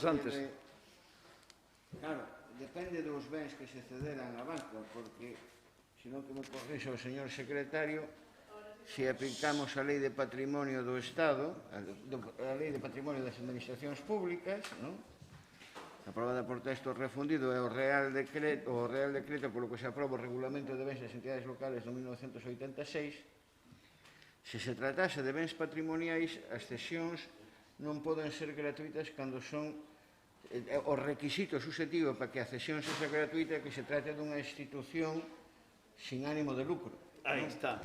É unha empresa privada, obviamente un banco podrá ser calquer cousa, pero que eu sepa teñen ánimo de lucro. Hombre, é bastante. Creo. Moi ben, moitas gracias, señor interventor. Pois nada máis, por favor, noites. Bueno, entonces, Ten que vaya valga. Vale. no será una cesión. É un dicir.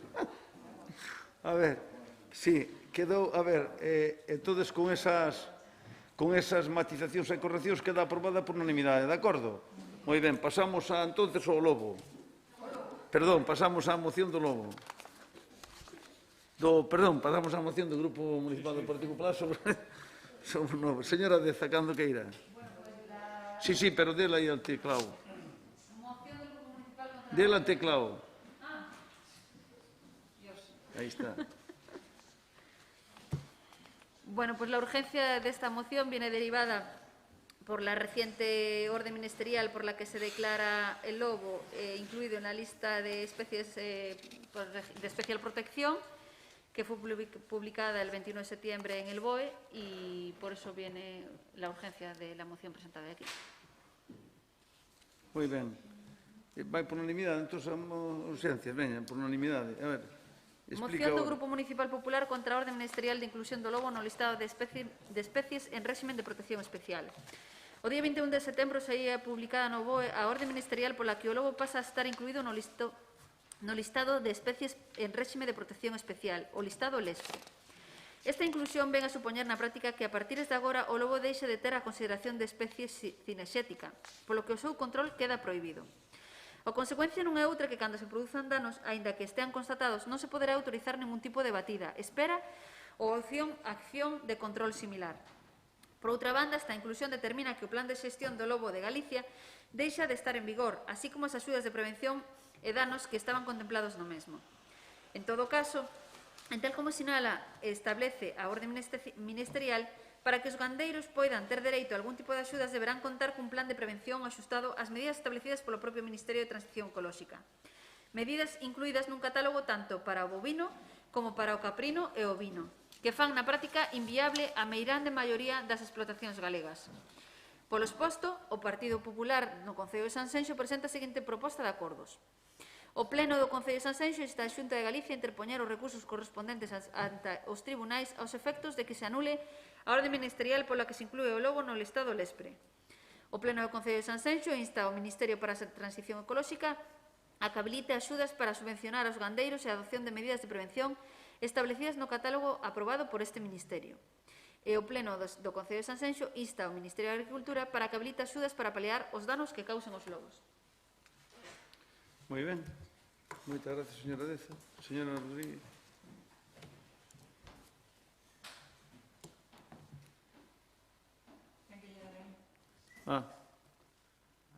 Rodríguez Búa. Sí. Neste punto, remítome sobre todo ás manifestacións do meu compañeiro Adrián Vázquez, eurodiputado de Ciudadanos, no que el mismo tamén fai constar que efectivamente esta medida que se tomou por parte do Goberno vai ter seguramente unhas consecuencias de moitísimas pérdidas para os gandeiros e, polo tanto, entendemos que non foi unha medida axeitada e, polo tanto, estaríamos de acordo co que se expón nesta moción.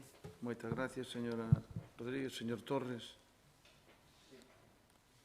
Neste punto, teño as miñas dúdas, porque realmente, se o lobo realmente está en perigo de extinción, sí que digo que hai que proteger o lobo, forma parte do ecosistema, fai a súa función, e se hai, por eso digo que se realmente está en perigo de extinción, pois sí que temporalmente, ou os anos que fagan falta hasta que se reproduzca a cantidad ou o mínimo de lobos que establezcan que non estén en perigo de extinción,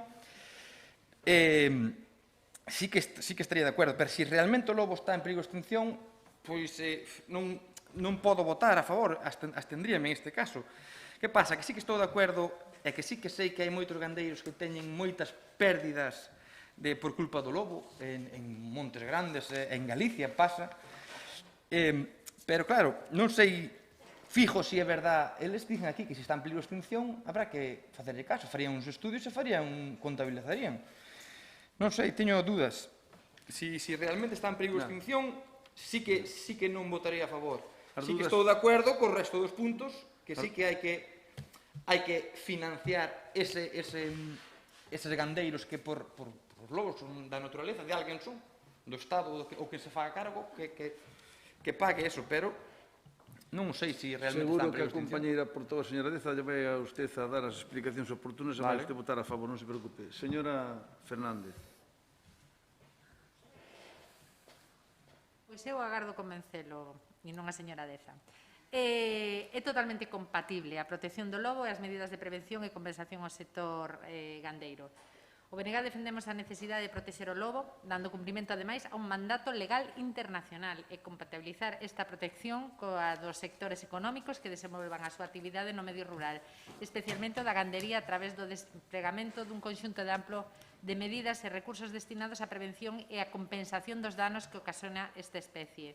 O lobo está sometido a altas dosis de populismo, manipulación, oportunismo e alarmismo, posto que se está desenvolvendo unha campaña de lobofobia pretendendo converter a este animal no culpable de todos os males do rural, cando non é así. O problema non é o lobo, o problema é a falta de medios da Xunta e do resto dos gobernos para a gandería, sobre todo para as 2.400 explotacións que traballan en extensivo. En definitiva, unha mostra máis do abandono do medio rural. De feito, a protección desta especie é unha obriga derivada do contexto legal internacional, segundo o Convenio de Berna e Directiva Comunitaria, e que a maior parte dos países europeos xa teñen desenvolvida a súa protección, incluindo o noso país veciño, Portugal, que dende 1990 otorgalle o máximo grado como especie protexida en perigo de extinción. A vostedes preocupalle que o lobo pase a ser unha especie cinexética amparada pola lei de caza e a especies protexida amparada pola lei de patrimonio natural e a biodiversidade, porque isto vai ter consecuencias penais, sobre todo para eses máis de 200 lobos que cada ano se matan ilegalmente con distintos métodos. por parte da Xunta, a falta de desenvolvemento e incumprimento do Plan de Xestión do Lobo do ano 2008, o portavoz de Medio Ambiente propuxo acometer correctamente a protección da especie cun novo plan ou co cumprimento e actualización da do 2008. O lobo debe estar na listaxe de especies silvestres en réximen de protección especial, LESRP, que é o seu primeiro punto, e tamén na listaxe galega prevista na Lei de Patrimonio Natural e na de Biodiversidade. O que hai que ampliar e potenciar as medidas de prevención e que esta dotación de recursos non debe recair só na Xunta, senón tamén debe recair con achegas do Goberno estatal e da Unión Europea, porque tanto o lobo como a gandería cumpren funcións ecosistemáticas, pero tamén económicas e sociais que teñen que ser apoiadas tamén desde estas outras dúas administracións. Nos ofrecemos o voto favorable á disposición non de lei do Partido Popular que levou ao Parlamento, así tamén o fixemos no Parlamento, pero reixeitamos temos que mostrar a nosa disconformidade coa inclusión de todas as poboacións do lobo ao norte do Douro na LESRE, é dicir, a retirada do punto 1. Como dicía, obedece unha obriga internacional, aínda que non nos guste, igual non se decataron de que estamos en Europa e que temos que cumprir a lei, non vayamos a seguir facendo o ridículo que fixemos coa prórroga da P9 e que logo nos veña de volta, cumpramos a lei europea, retiren o punto 1, porque ademais nos tribunais non vai a ter cabida, e nos apoiaríamos a moción, porque sí estamos de acordo en que debe haber as axudas. Moitas gracias, señora Fernández. Señora Fervenza.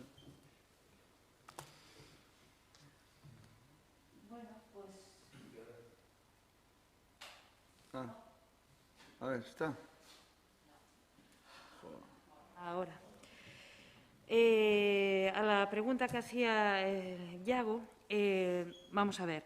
Esta decisión de la Comisión de incluir el lobo ibérico en el catálogo de especies silvestres en régimen de protección especial, según la opinión del Partido Socialista, se debería de llevar a cabo siempre de acuerdo con el sector ganadero, que es el más afectado por esta medida, y con el acuerdo también de las comunidades que tienen en su territorio el 95% de la población de lobo ibérico. En contra de lo que ha dicho la señora Glaso, aquí defendemos que, y estamos todos de acuerdo, comunidades como Asturias, Castilla y León, Cantabria y Galicia, que estamos en contra de que se valore como especie protegida, porque no está en riesgo de extinción en este momento. Estamos de acuerdo en que se haga un acuerdo y se tenga en cuenta al sector ganadero, se tenga en cuenta a las asociaciones de lobos, prolobos, y que se tenga en cuenta incluso a los veterinarios para saber exactamente las condiciones en las que está esta especie. Hablaba de 200 muertes anuales en el peor de los casos. Existe algo de furtivismo, pero no existen ya prácticamente batidas. El último lobo matado en una batida fue en el año 2013. Lo que sí es verdad es que no existe una gestión desde la Xunta de Galicia efectiva para saber cómo está en la actualidad el monte gallego con los lobos. Porque desde el año 2008, que fue aprobada la ley de gestión del lobo en Galicia, con Touriño, con la PSDG en Xunta, solamente se han hecho 2 recuentos de lo que es la situación actual del lobo en Galicia. Por lo que instamos a Xunta de Galicia a que haga su trabajo, su labor de gestión y de control de la especie, y que no la dejen de una manera, que no la deje irse como ha hecho con el jabalí, por ejemplo, de una manera que no tienen en cuenta ni saben realmente cuánta parte de esa especie sigue en los montes y cuánto de peligro podemos llegar a cubrir. El Partido Socialista, en este caso, está justo en el lado contrario. Nosotros sí defendemos que el Pleno del Concello de Sanxenxo inste a la Xunta de Galicia a interponer los recursos correspondientes ante los tribunales y a los efectos de que se anule la orden ministerial, pero nosotros a quien instamos a que hagan todas las ayudas y hagan su gestión oportuna es a la Xunta de Galicia, que son los responsables, en este caso, de las ayudas, y no lavarse las manos, que es lo que están haciendo prácticamente, mofándose un poco de la situación actual en contra de los ganaderos. O sea que lo que pedimos es que se ejecuten las ayudas desde la Xunta de Galicia y, por otro lado, que se solicite al Estado que se anule esa orden ministerial. Muy bien, señora. Muchas gracias, señora Fernández. Señora Deza. Yo no sé si estoy tonta o estoy tonta. La orden ministerial, quien la ha dictado es el Estado. Sí, pero vale. Nosotros estamos defendiendo que queremos que No, pero la culpa es de la Xunta de Galicia. La orden ministerial la dita el Estado, pero lo que tiene que responsabilizar es la Xunta de Galicia. O sea, estamos locos. No. Para empezar, No estoy diciendo eso. Lo que he dicho es que estamos de acuerdo en instar al Estado en que anulen la orden ministerial para que el lobo deje de estar y protegido. que deleguen la competencia de la Xunta. Y que no la diten Xunta, más por órdenes otro lado, ministeriales. siga ejecutando ayudas y estando con los ganaderos. Pues llame usted a su ministra, que eso es la que ha dictado la orden ministerial. No ha sido la Xunta. La competencia no se ha delegado en la Xunta, la competencia es del Estado. Y ahí está la orden ministerial para leerla, del 21 de septiembre. Puede leer el BOE. Yo no me quiero equivocar, pero la moción es suya, le estoy diciendo que estamos de acuerdo, no se enfade por eso. No me enfado, pero es que digo que lea el BOE del 21 de septiembre, que es una orden ministerial, no es un decreto de la Xunta. Es una orden ministerial del Estado, no de la Xunta. Y quien tiene la competencia es el Estado, no la Xunta. O sea, es un tema competencial. Digo Bueno, yo. veña, a ver. Dicho esto, Venga, termine, señora. en contestación a lo que decía Yago, lo cierto es que el lobo lleva protegido desde mediados de los años 70 y una buena forma de ver que esta protección ha funcionado es que en los años 70 había unas 30 manadas, 280 ejemplares, y ahora hay 10 veces más, 297 manadas, 2.700 lobos, de los cuales en Galicia hay 700 lobos. Entonces había en Galicia, en Asturias, en Castilla y León, y ahora, aunque el 90% sigue estando en estas zonas, ahora ya hay también manadas al sur del Duero. Lo que no entendemos es que si el crecimiento y la extensión territorial del lobo ha superado incluso las mejores expectativas de la ministra, ¿por qué se dictan estas órdenes, se ha dictado esta orden ministerial? Lo cierto es que en el Consejo Territorial han ganado con el apoyo de las comunidades autónomas que no tienen lobo y con el voto en contra de las que sí tenemos lobo. ¿Y esto por qué? Porque es la única especie en protección, de todas las incluidas en protección, que genera ataques a la ganadería, el lobo. Lo cierto es que en nuestra comunidad autónoma hay mucha ganadería extensiva, las reses pastan libremente, hay amplios espacios en los que pastan libremente, y la única especie que es muy respetuosa con el medio ambiente, cierto es también, en el tema del pasto y en el tema de que se produce eso genera que se produzca una carne de gran calidad. Y lo cierto es que las ayudas, las indemnizaciones, son un paliativo, pero no resuelven el fondo del problema. Porque por los datos que hemos obtenido, en Lugo, en el último año, ha habido 564 ataques de lobo con el resultado de 900 animales muertos de la ganadería extensiva. Lo cierto es que creemos que esta especial protección viene derivada probablemente más de la satisfacción a los lobbies ecologistas que al grave problema que estamos sufriendo en comunidades como Galicia, Asturias y Castilla y León, donde vivimos, mucha parte de nuestra población vive de esa ganadería extensiva. Consideramos que la protección que tiene el lobo es más que suficiente, los datos están ahí que lo demuestran y que por lo tanto se han incrementado el número de manadas y el número de lobos. Creemos que tiene que haber un equilibrio entre la protección del lobo y la protección de las reses y que, por lo tanto, consideramos que debe eliminarse esa inclusión en el ESPRE del lobo. Nada más. Moitas gracias, señora Deza. Nada máis. Sí, o señor Torres. A ver, aí está. Sí, pois, escoitando a portavoz do PSOE e do Partido Popular, realmente eu sí que creo que ten que haber ese equilibrio entre a gandería e o lobo. Como dice o portavoz do Partido Socialista, eso tamén quixeron facer col jabalís e foiselle tarmáns e ora hai milleiros de jabalís que sí que fan moito daño e ora sí que cando antes sacaban batidas, agora están doblando as batidas para poder contrarrestar eso. E eu que non quero que pase eso co lobo. Se en Galicia, Cantabria e Asturias dice que non temos que o lobo non está en perigo de extinción, pois entonces vou votar a favor sobre isto. Nada máis. Moitas gracias. Sí, señora Fernández. Vai.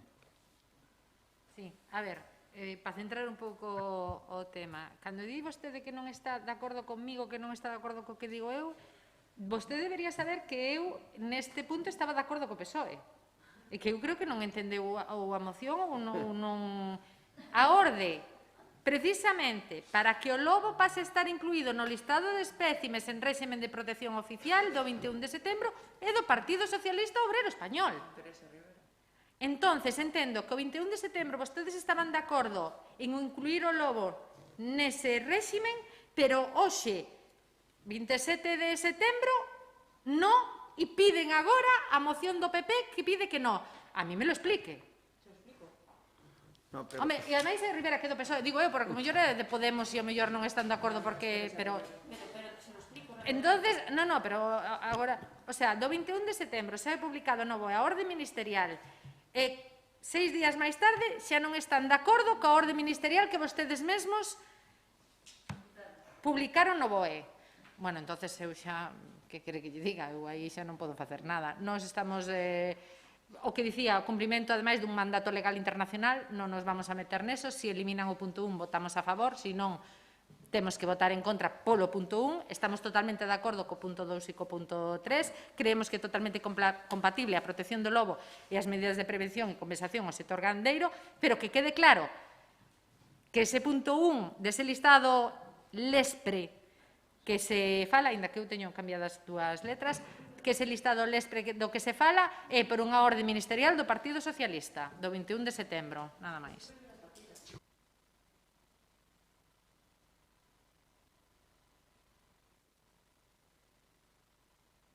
Correspondentes ante os tribunais aos efectos de que se anule a orde ministerial pola que se incluye ao lobo no listado LESPRE.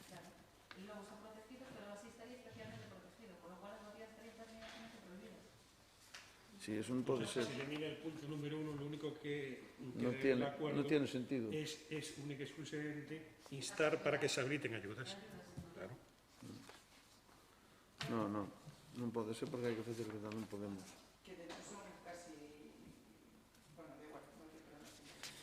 Non.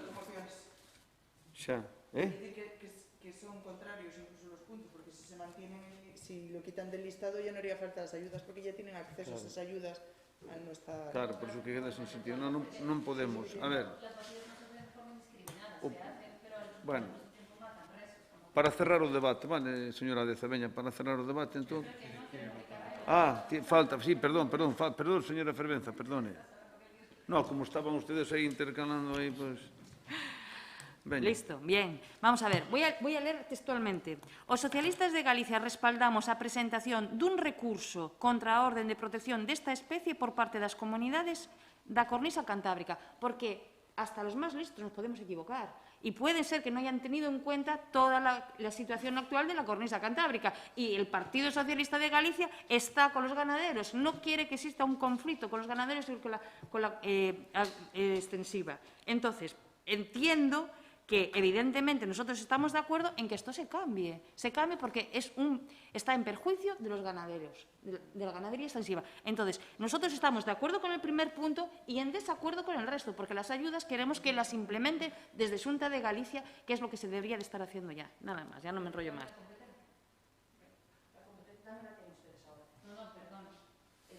Bueno. No que la deleguen, como hacen otras delegaciones en sanidad para quitarse los marrones y cosas de este tipo. Bueno, a ver, entonces esto... Bien, terminamos aquí o tema. Bueno, pues veña, pues vamos á votación. Se vota a moción tal como está. Se vota a moción tal como está. Veña, votas a favor da moción tal como está? 11. Votos en contra? A ver. 5. A ver, perdón, votos en contra. 5. Abstención.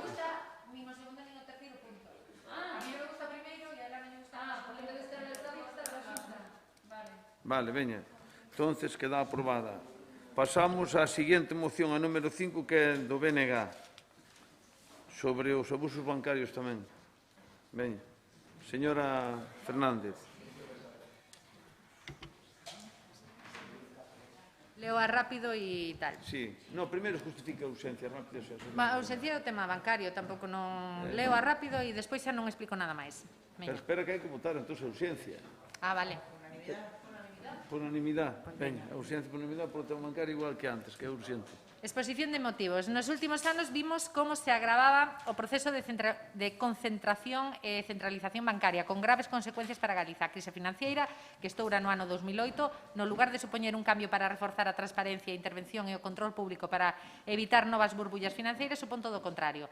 Ademais do rescate bancario con fondos públicos, que non se recuperou, pois o propio Banco de España dá por perdidos máis de 42.000 millóns de euros, as medidas daquela impulsadas no ámbito do Estado español por parte do PP e do PSOE supuxeron unha reestruturación que avanzou na concentración do sector, na destrucción e na precarización de emprego e no empeoramento dos servizos e das condicións para particulares e para pequenas e medianas empresas, impoñendo comisións abusivas, mantendo unha política comercial agresiva de colocación de produtos moitas veces dubidosos ou dificultando o acceso ao crédito. Este proceso sostido no tempo tivo ademais como consecuencia en Galiza a privatización e bancarización das antigas caixas de aforros e unha progresiva perda de galeguidade do sector financeiro que ten como un dos feitos recentes máis importantes a venda do Banco Popular ao Santander como ridículo precio d'1 euro no ano 2017. A perda de músculo financeiro de Galiza foi analizada polo nacionalismo galego como un dos principais problemas do noso país, con graves consecuencias no tecido económico e productivo. Dende o BNG, seguimos defendendo que a alternativa a esta situación pasa necesariamente por medidas estruturais para regular o sector financeiro, para limitar a especulación e subordinar a actividade financeira ás necesidades socioeconómicas do noso país. Para iso, apostamos polo impulso á banca pública galega, a novas fórmulas de participación pública, reformulando os instrumentos de crédito e adoptando as medidas necesarias para que o aforro galego reverte en crédito e investimento do noso país. Galiza ten hoxe uns índices de concentración superiores á media estatal e europea e as entidades aproveitan isto para pactar condicións e reducir progresivamente a rede de oficinas ao tempo que empeoran as condicións, buscando o máximo beneficio económico a costa das persoas consumidoras e dos traballadores que sofren constantes eres e precarizacións. Co irrupción da pandemia do coronavirus, a cobiza das entidades vai máis empregan o coronavirus como coartada para seguir adiante cunha folla de ruta de olipolización orquestada tamén a nivel europeo e internacional. Nestes meses vimos, por exemplo, como no medio do estado de alarma, no mes de marzo do ano 2020, a banca incrementaba de forma sustanciable as súas comisións e cambiaba as condicións, motivo que no noso país levou a protestas e concentracións. Nos primeiros meses de 2021 estamos vendo como diversas entidades volven a incrementar as comisións. Nestes meses de pandemia vimos tamén como as entidades pecharon oficinas definitiva ou temporalmente, no lugar de ampliar en horarios e personal por mor da crise sanitaria. Así mesmo, contradicindo as normas de competencia das entidades, pactaron horarios de caixa obrigando as e os usuarios a ir nas primeiras horas da mañán. Nalgúns casos, como é o Banco Santander, se é imposible pasar diante dunha sucursal sen ver enormes colas que non se explican pola limitación de aforos, senón polo abuso na prestación de servicio e a falta de personal. A pandemia está a ser tamén unha coartada para obrigar a clientela, con independencia das súas condicións ou habilidades persoais, a empregar a banca virtual, abusando especialmente das persoas maiores ou convertelas en vulneráveis financeiramente e obrigalos prácticamente a que terceiras persoas gestionen as súas contas. A gota que colmou o vaso foi a campaña publicitaria de a banca tivo que retirar por presión social ou convidar aos nosos maiores a empregar este soporte da mesma maneira que ven aos netos na tableta. A campaña é só a punta de iceberg do que está acontecendo e do desamparo que sofren as e os consumidores, especialmente os máis maiores e as persoas con peores situacións económicas, que non son clientes interesantes para as entidades que buscan eliminalos. O feito de a banca retirar a campaña non está a supoñer un cambio no modus operandi destas e de outras entidades. Desta nova crise estamos asistindo a unha nova fase de fusións na que se está a dar un novo aumento de concentracións bancarias e reducción de oferta. Esta vía é alentada por parte dos organismos internacionais como o Banco Central Europeo, situando as fusións como urxentes diante dos danos estruturais da pandemia, o que mostra o fracaso do anterior rescate e das medidas impulsadas que estamos nun momento de cambio que trae máis abusos, máis perdas de oficinas, máis destrucción de emprego en un incremento global da atención e das condicións. Esta grave situación fai necesaria unha ampla resposta social e política ante a inacción do Goberno Central e quen depende a regulación bancaria ou do Goberno da Xunta que ten competencias exclusivas en materia de consumo que non emprega. Por todo isto, o Pleno do Concello adopta os seguintes acordos. 1. Instar ao Goberno Central a desenvolver as mudanzas oportunas no ámbito da regulación do sector bancario para poñer freo ás consecuencias do aumento da concentración bancaria, de incumplemento das normas da competencia e do agravamento de exclusión financeira, concretamente para dar resposta á escalada de abusos bancarios en materia de restriccións de servicios, pacto de horarios para limitar os servizos da Caixa, incremento de comisións e reducción drásticas de oficinas e persoal. 2. Instar a Xunta de Galicia a devolver as súas competencias exclusivas en materia de consumo impulsado a beiro do Instituto Galego de Consumo das competencias campañas colectivas de reclamación bancarias, información ás persoas consumidoras e estudios propios sobre a vulneración dos seus dereitos, e 3, expresar o apoio da Corporación Municipal a xustas reivindicacións das traballadoras e traballadores da banca en defensa dos postos de traballo do mantemento dos servicios financeiros básicos no territorio galego e dirixir as entidades bancarias do Concello para demandar o mantemento dos servizos. Moi ben, moitas gracias, señora Fernández. Señora Rodríguez. Nada, eu creo que... ten que lle dar... Xa. Eu creo que esta cuestión xa está debatida por mor da moción do PP, máis ou menos os mismos planteamientos, e neste caso tamén os puntos que polo BNG se propón tamén nos parecen axeitados. Moi ben. Señora Fervenza, porque o señor Torres non quere o turno de palabra. Pois en este caso tamén vamos a votar a favor porque estamos de acordo en que existe un grave problema en la sociedad y queremos que haya todas las medidas posibles para que sea lo menos vulnerable para todos los demás. O sea que vamos a votar. Moi ben. Señora Rodríguez ou Fernández, máis cousas que dicir ou vamos á votación? Nada, que van a votar a favor, non? Claro, a palabra non será... Bueno, entonces aprobamos por unanimidade a moción do BNG, de acordo? Aprobada por unanimidade. Moitas gracias. Pasamos á seguinte moción, que son dúas iguales, a de Ciudadanos. Non sei que ler... Bueno, como queiran, a ver. Sí, a ver. Sí, é igual, pero sí que llevo pasar a moción a señora Rodríguez para que a lea ela, xa solo a lemos unha vez, e así, pois non, pois xa le... Presentada conjuntamente por os partidos. É a mesma. É exactamente igual. Non, pero son dúas mocións. Son dos mociones distintas. Son iguales, o texto es idéntico. No, sí, pero... Bueno, pois eu non leo a miña e que lea ela a dela. Cambia Sandra e pois Vanessa e xa está. Pero non poden refundir todo nunha, damos unha sola, xa está o que... Pero tendrá que presentarla o Ciudadanos, o Grupo Mixto ou el BNG. Lo que non pode haber é unha moción conjunta. Pero os grupos mixtos ten que... No, simplemente para explicar que son, como non se poden presentar mocións conxuntas, presentamos exactamente as mesmas mocións, tanto unha como a outra. É exactamente o mismo texto porque é redactado conxuntamente polas dúas. Entonces, é exactamente o mismo texto, co calco que leamos unha vez, pois pódese votar dúas veces se queredes, pero... Efectivamente. Vale, pois eso. Vale, venga, moi ben, moi ben. Bueno, pois isto é unha moción presentada por o Grupo Municipal do BNG de Sanxenxo e por o Grupo de Ciudadanos de Sanxenxo. Exposición de motivos. Tendo en conta os comentarios vertidos polo alcalde nos diferentes plenos nos que a instancia da oposición tratouse a problemática da grave falta de recursos existentes nos nosos centros de saúde, consideramos que por parte do actual Grupo de Goberno non se está querendo escoitar os veciños, que en a diario veñen sufrindo e siguen a sufrir as consecuencias deste abandono dos nosos centros de atención sanitaria que dende o Sergas se está a facer.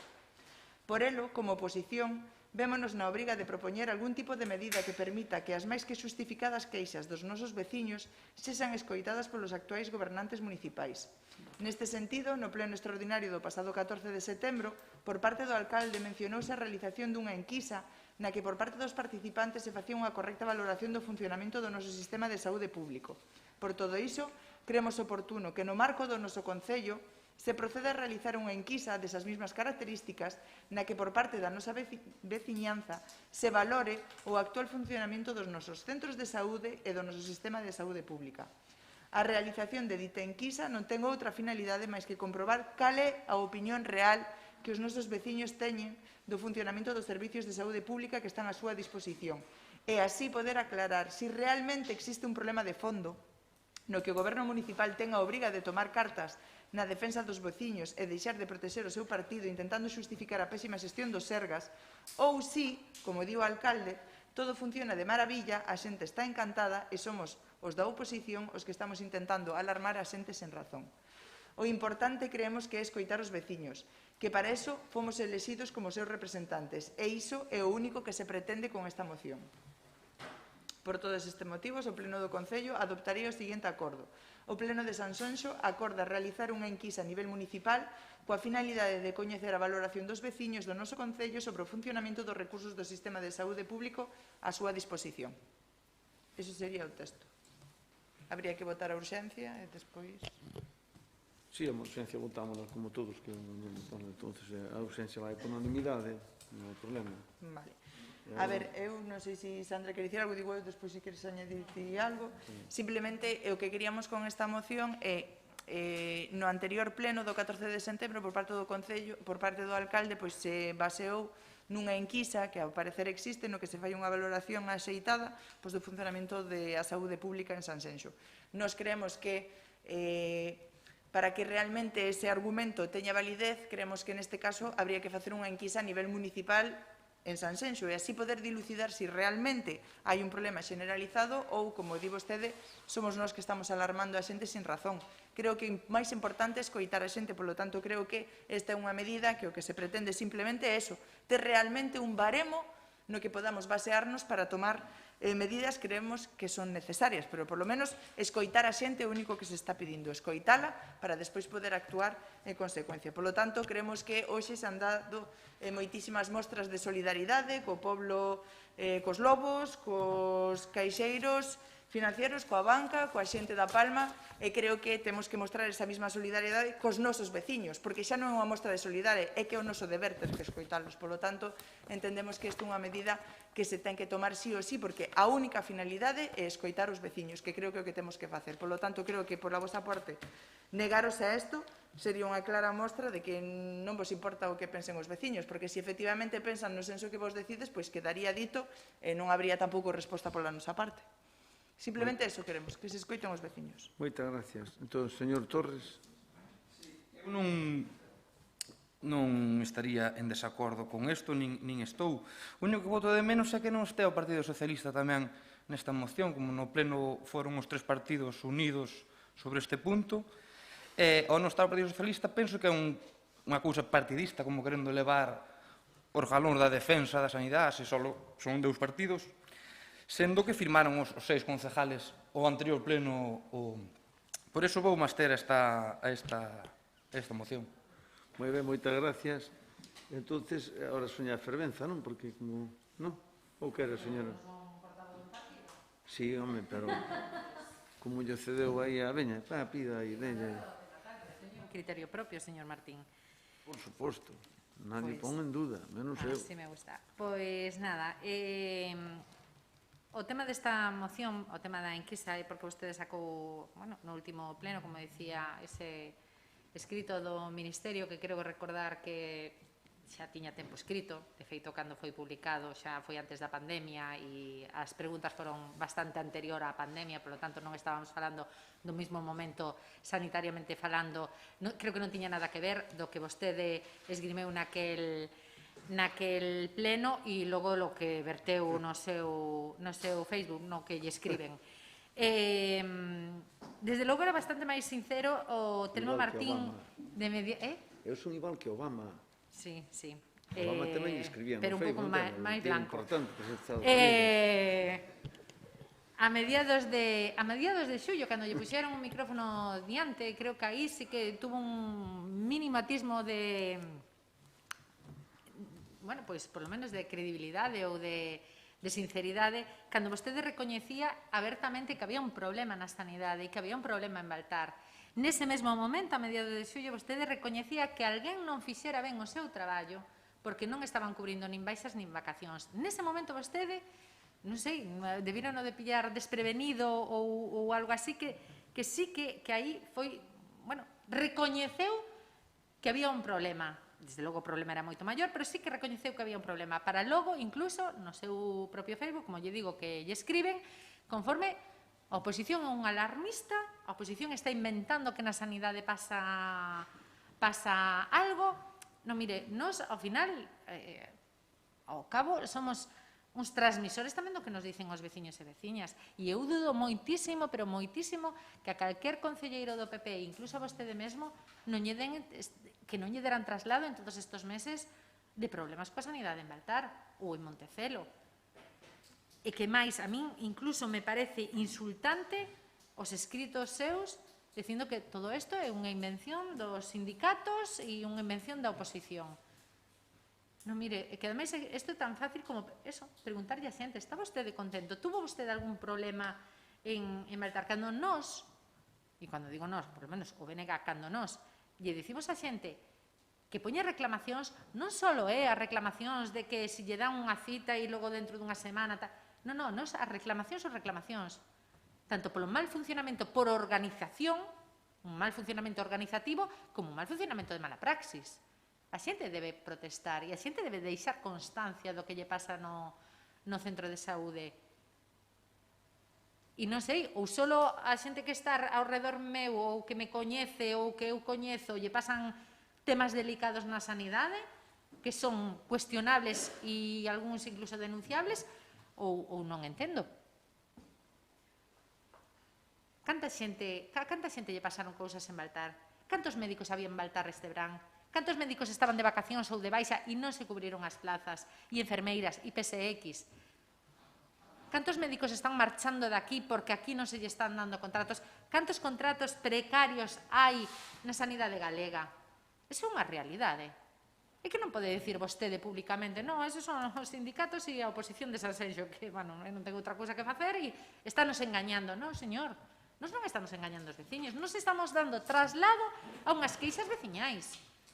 Pero se non nos cree, antes de poñer no seu Facebook conforme estamos mentindo ou estamos engañando ou estamos terxiversando as cousas, faga unha enquisa. Queremos saber a realidade, o día a día das persoas que lle pasa no PAC de Baltar ou en Vilalonga. No Centro de Saúde de Vilalonga tiñamos, pero todos os datos de primeira man dos médicos e dos profesionais que estaban ali. Tamén minten eles. Aquí minte todo o mundo, menos o señor Martín, o resto todo o mundo minte. Non pode ser. Entón, eu creo que é unha boa oportunidade preguntarlle a xente, preguntarlle á cidadanía, e ademais é que creo que chegado o momento debe ser, e non quitar un informe e terxiversar ou dicir medias verdades, un informe que é moito anterior á pandemia. Un informe ministerial onde é moito anterior á pandemia, cando todos sabemos que se xa a sanidade estaba na corda floxa despois disto, e como decía no anterior pleno, o problema é o que está por vir. Porque por culpa pois xa da pandemia e do funcionamento da sanidade de non ter citas presenciais, os diagnósticos vanse coller ou estánse collendo en estadios moito máis preocupantes e que vai ser moito máis difícil curalos. E iso vai pasar. Esa é a desgracia. Nada máis. Moitas gracias. Señora Fervenza. Bueno, nosotros evidentemente vamos a votar a favor de esta moción. No es un tema partidista, es un tema bien pensado. A mí me parece una moción que tiene mucho sentido, está en base a todo lo que llevamos explicado durante todo este verano y con respecto a ella me parece muy oportuna, me parece que es una forma de demostrar que sí existe un problema, que la ciudadanía lo considera así y de hacer callar voces, como se suele decir en este concello. Y aquí, para no pillarlo desprevenido al señor Telmo, pues le hicieron leer unos textos, un informe que leyó muy despacio, para no equivocarse, se marcaban bien las comas y miraba de reojo a ver qué efecto hacía, pero no hacía ningún efecto, porque efecto solo hace usted, señor Martín, cuando es políticamente incorrecto, como le gusta a usted decir. Entonces sí, entonces es cuando dice la verdad, cuando se salta y cuando dice lo que piensa sin filtros. Si no, le ponen el texto para que lo lea. Nada más. Muchas gracias, señora Fervenza. Señora Deza. Sí. Solo quiero decir una cosa. ¿Sabe lo que no fue anterior a la pandemia? Las elecciones autonómicas. ¿Sabe qué resultado sacó Feijóo en las elecciones autonómicas? 42 escaños. Esto quiere decir que los gallegos apoyan las políticas, no solo sanitarias, sino todas las políticas que hace la Xunta de Galicia, en este caso dirigida por el señor Feijóo. Y a usted no le valdrá el Observatorio Nacional del Ministerio, pero más encuesta que esa no puede haber, desde luego, en la cual se muestra que los gallegos sí que están satisfechos con la sanidad pública. Y, por lo tanto, creo que no hay mucho más que decir. Y en Sanxenxo el 53%, para matizar más del resultado de los votos, pero es igual. A ver. Pero fue después de señora... durante la pandemia, no antes de la pandemia. No, después. Sí, señora Rodríguez, perdón, sí. Ahí va, está. Sí. Yo ya no me gusta entrar en temas personales en los plenos porque creo que no estamos para eso, no estamos aquí pidiendo cosas para unos y tal, pero ya que estamos hablando de efectivamente de si funciona o no funciona, voy a contar mi caso personal. Yo pedí una cita el día 15, no me la dieron hasta esta mañana. Esta mañana, cita telefónica, ya no presencial. Esta mañana, viendo que no me llamaban, que pasaba el tiempo, acabé llamando al centro médico. ¿Y qué me dijeron? Que es que no había médico y no me iba a llamar nadie. Ni hoy, ni mañana, ni pasado, y que ya veríamos. Que volviese a pedir cita. Me dieron cita para el 6 de octubre, y a ver si el 6 de octubre. Desde el 15 de septiembre. Entonces no me digáis que no hay un problema, porque lo hay. Y si no queréis escuchar a la gente, no la escuchéis. Pero lo que os estamos diciendo es que la escuchéis nada más y que hagáis vuestro deber, porque además esto es una materia que trasciende el municipio. Ya sabemos que vosotros no podéis decidir sobre eso, pero sí que podéis hablar en nombre de los vecinos ante la Xunta y no defenderla en algo que estamos sufriendo todos. Y acabo de contar mi caso particular. Y es lo que se está produciendo día a día. Con dolencias graves, con dolencias menos graves y con dolencias más graves. Porque como no nos escuchan, porque no tenemos la posibilidad de hablar con un médico de cabecera, no saben qué tipos de dolencias es. Por lo tanto, no nos digáis que no hay un problema. Y no nos digáis como políticos que no queréis escuchar a la gente de Sanxenxo, porque eso es lo que no podéis hacer. Os estamos dando la oportunidad de que los escuchéis. Os estamos pidiendo que los escuchéis, nada más. Nada más. Gracias. Esto, señora Fernández. Señor Torres Nava.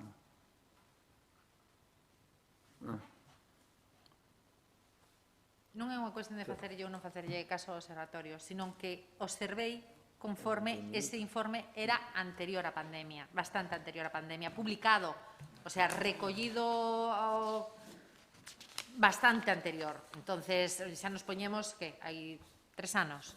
Evidentemente non é o sentir de agora. O que falábamos no pleno anterior é o que está pasando agora. E o que falamos neste pleno é o que está pasando agora, non o que pasou hai 3 anos. Pois sí, o señor Feijóo ganou unhas eleccións, é algo, pero iso non é un cheque en blanco, Eso non é un cheque en blanco. Nin eso dá dereito a non protestar por algo que este funcionando mal, digo eu. Como ganou as eleccións, xa nadie pode dicir nada nunca máis. Eso non funciona así. E o tema sanitario, eu creo que o tema desta moción creo que incluso foi máis provocado pola desfachatez dos escritos do señor Martín, sinceramente. Porque se non tivera escrito nada no seu Facebook, pero no momento que pon la sanidad está moi bien, es maravillosa, la culpa es de, en donde pon que a oposición les miente, a oposición les engaña, están quitando as cousas de madre, quitando as cousas de sitio. Non é así. E decía eu antes, de verdade non coñecedes a alguén da familia, alguén... Non mova así a cabeza, señor Martín. É así. Pois a próxima... Como que non minta? Están aí os escritos. Non, eu non estou dicindo que estás dicindo tú que digo nos escritos, vale? Le ben o que eso. Estou dicindo que Galicia invirte máis que ninguna comunidade. Cantas veces nombrou a oposición nos escritos? De verdade, con 10 concelleiros ten necesidade de facer un escrito en donde un tema sanitario, un tema tan serio, un tema que ademais creo que tratamos, ou polo menos eu, con moitísimo respeto, no anterior pleno, para decir que nos estamos engañando a xente. Pero vostedes non coñecen, de verdade, os casos que contou Vanessa non é algo illado, porque se fora algo illado de hoxe, pero non é algo illado, é algo que está pasando. E como decía no pleno anterior, hai algo que vai pasar a posteriori moito peor. E algo que, ademais, é inevitable que pase.